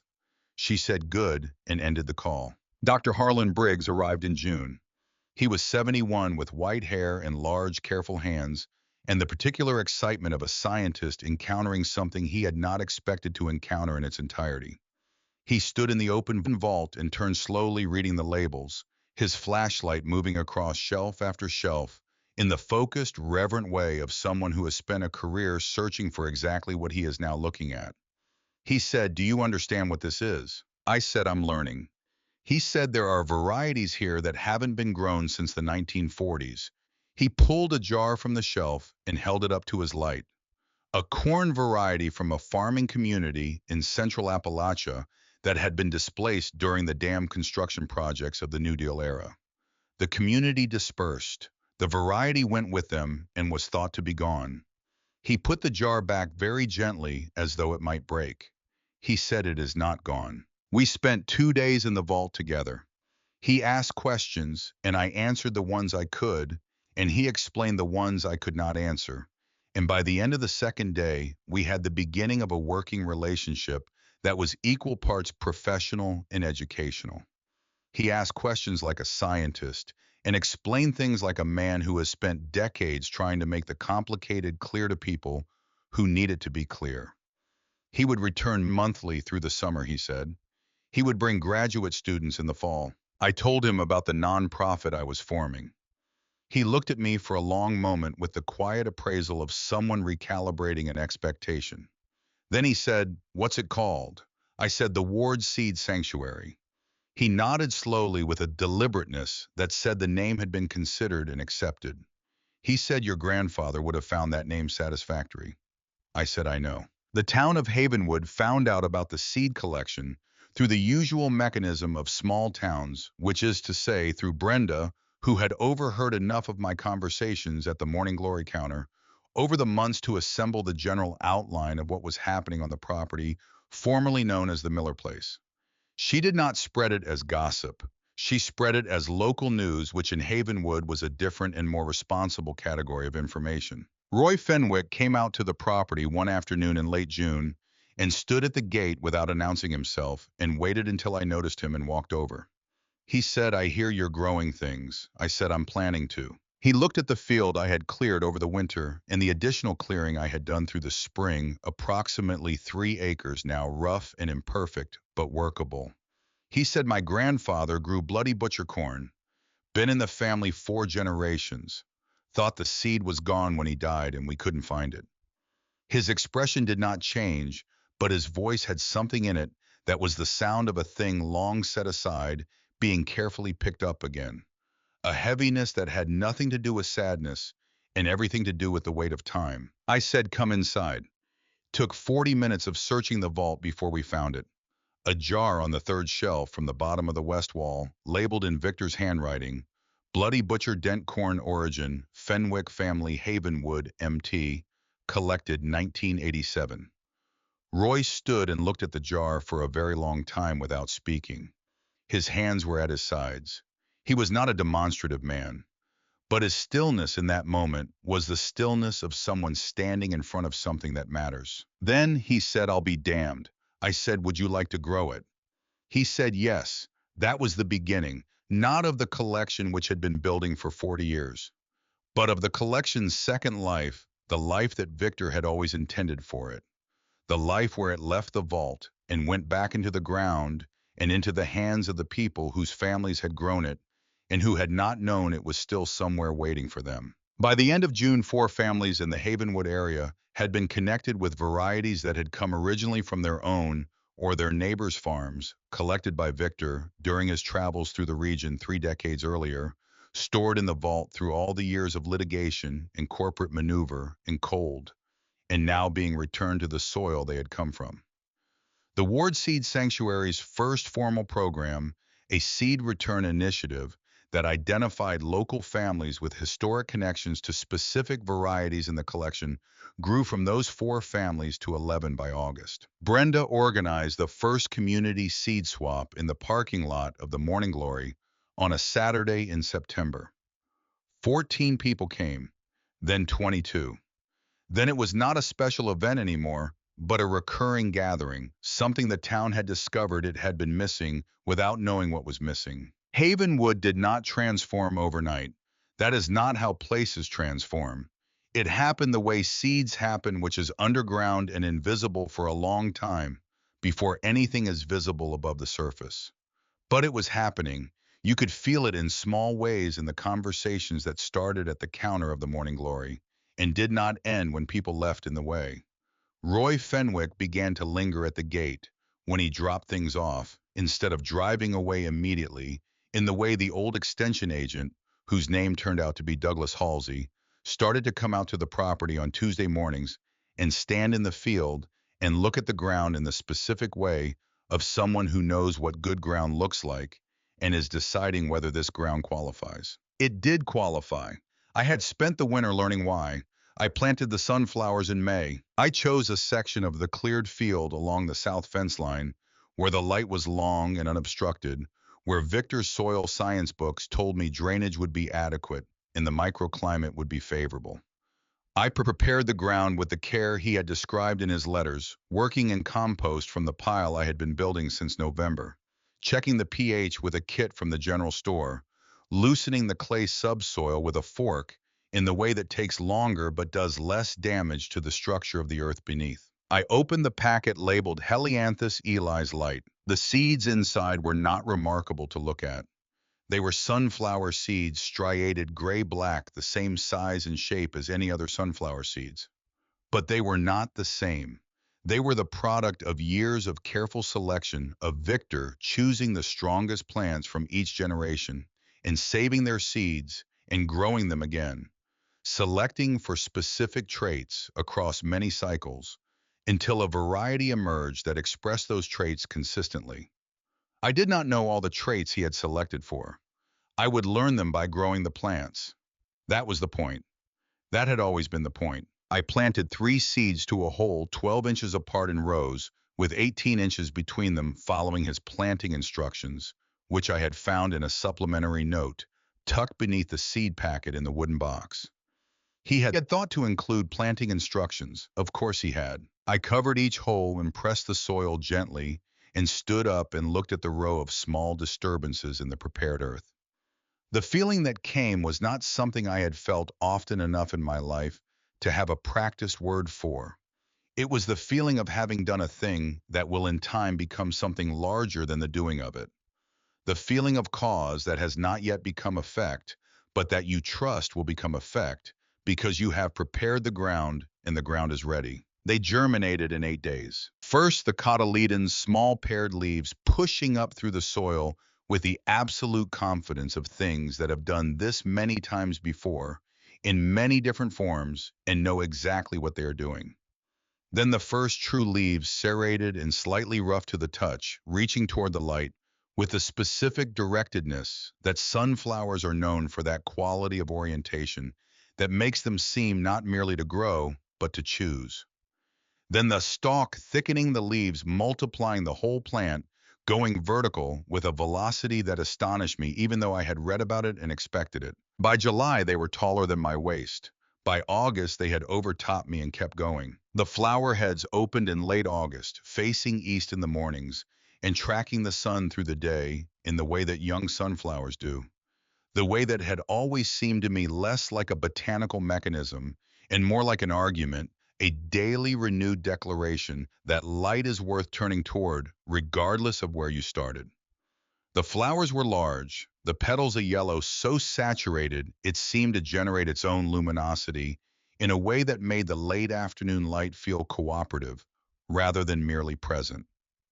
The center discs were a deep mahogany brown that darkened toward the edges of each individual floret, in a gradation that I spent time studying close up, crouching at the base of the stalk with my face near the head trying to understand the structure of it.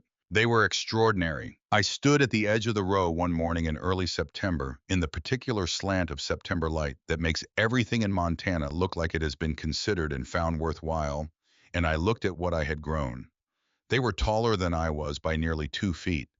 The row extended along the south fence line for 60 meters, the flower heads moving slowly in their morning, tracking a shifting living wall of yellow and brown, and the particular dark green of leaves that had been growing in good soil. Eli's light. He had named them for me before I knew enough to understand why. He had seen something in a 4-year-old boy sitting in a garden in Spokane, and he had decided it was worth 40 years of work and 6 years of careful legal architecture and one final trust placed in the hands of an 18-year-old with $112 and a brass key and a bus ticket north into the interior of the country. I stood in the September morning and I let myself feel it. Not triumph, not vindication, though those things were present somewhere in their appropriate smaller measures. What I felt standing at the edge of that row of extraordinary flowers in the early Montana light was something I had not felt since before my grandfather got sick, since before the apartment was lost and the seeds were sold off, and I was handed over to a system that recorded me as a case number and did its best with what it had, which was not enough, which is no one's fault, which is simply the gap between what institutions can provide and what people need. I felt at home. Not in the building behind me, though. The Quonset hut was mine now in every legal and practical sense, and I had made it habitable over the months with a small wood stove and proper insulation and proper shelves along the walls where the hay had been. Not in the town of Havenwood, though Havenwood had accepted me in the gradual, undemonstrative way of rural communities, which is to say it had included me in things without making much of the inclusion. I felt at home in the work itself, in the specific and irreplaceable work of this specific place, the work of knowing these seeds and growing them and returning them to the people and the soil they had come from. The work Victor had given his life to and had somehow, through a combination of foresight and love and patience, and one very large gamble placed on a boy he had watched as a child stopping to look at things.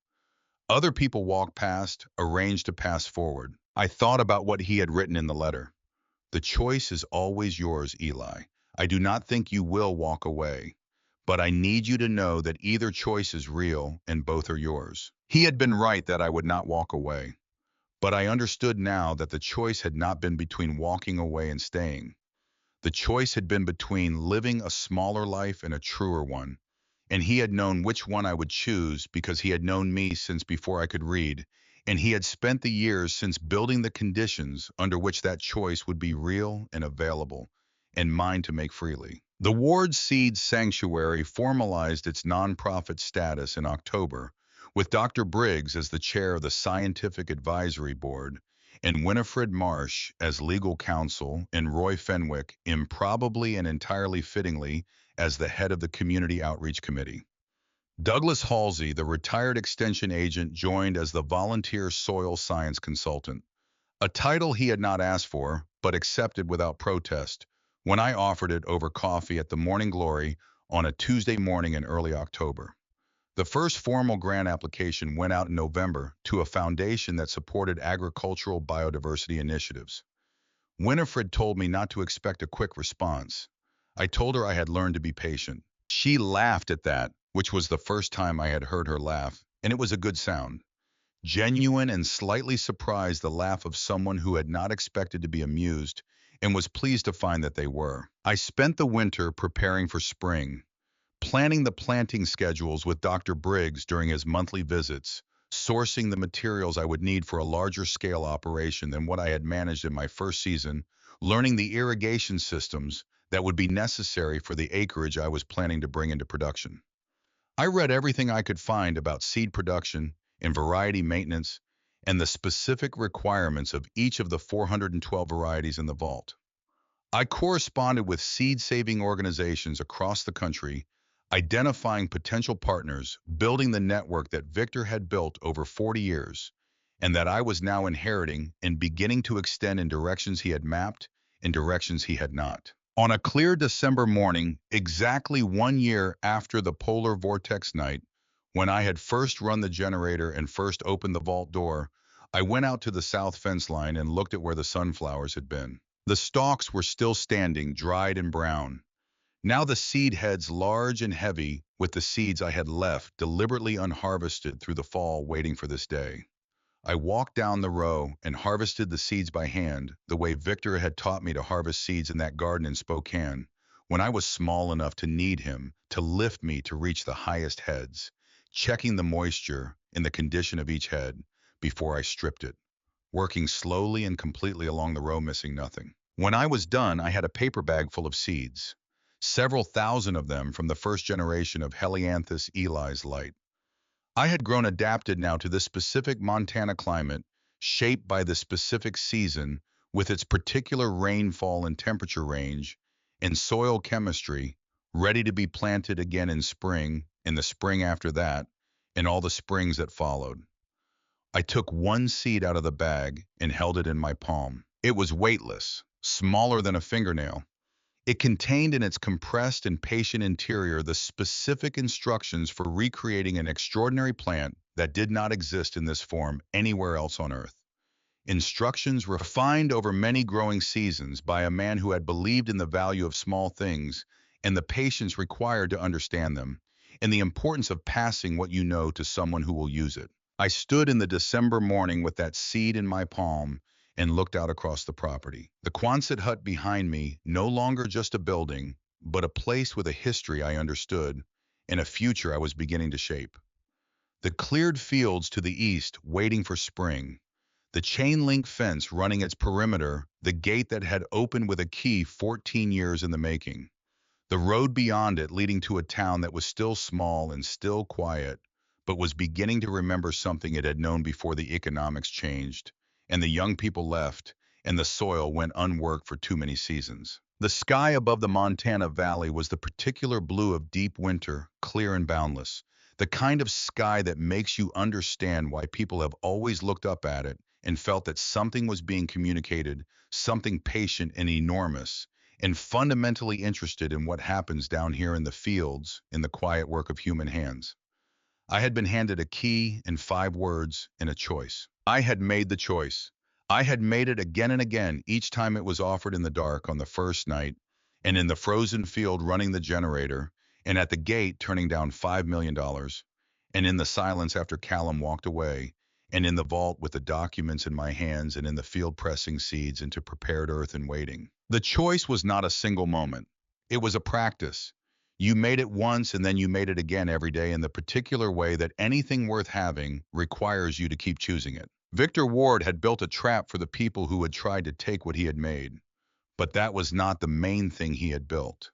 The main thing he had built was a life's work and a place and a purpose and a path from himself to me across the years in the distance handed forward in a manila envelope, and a brass key and 20 pages of handwriting, and a wooden box and a seed named after his grandson. I looked at the seed in my palm one more time. Then I put it carefully back in the bag with the others.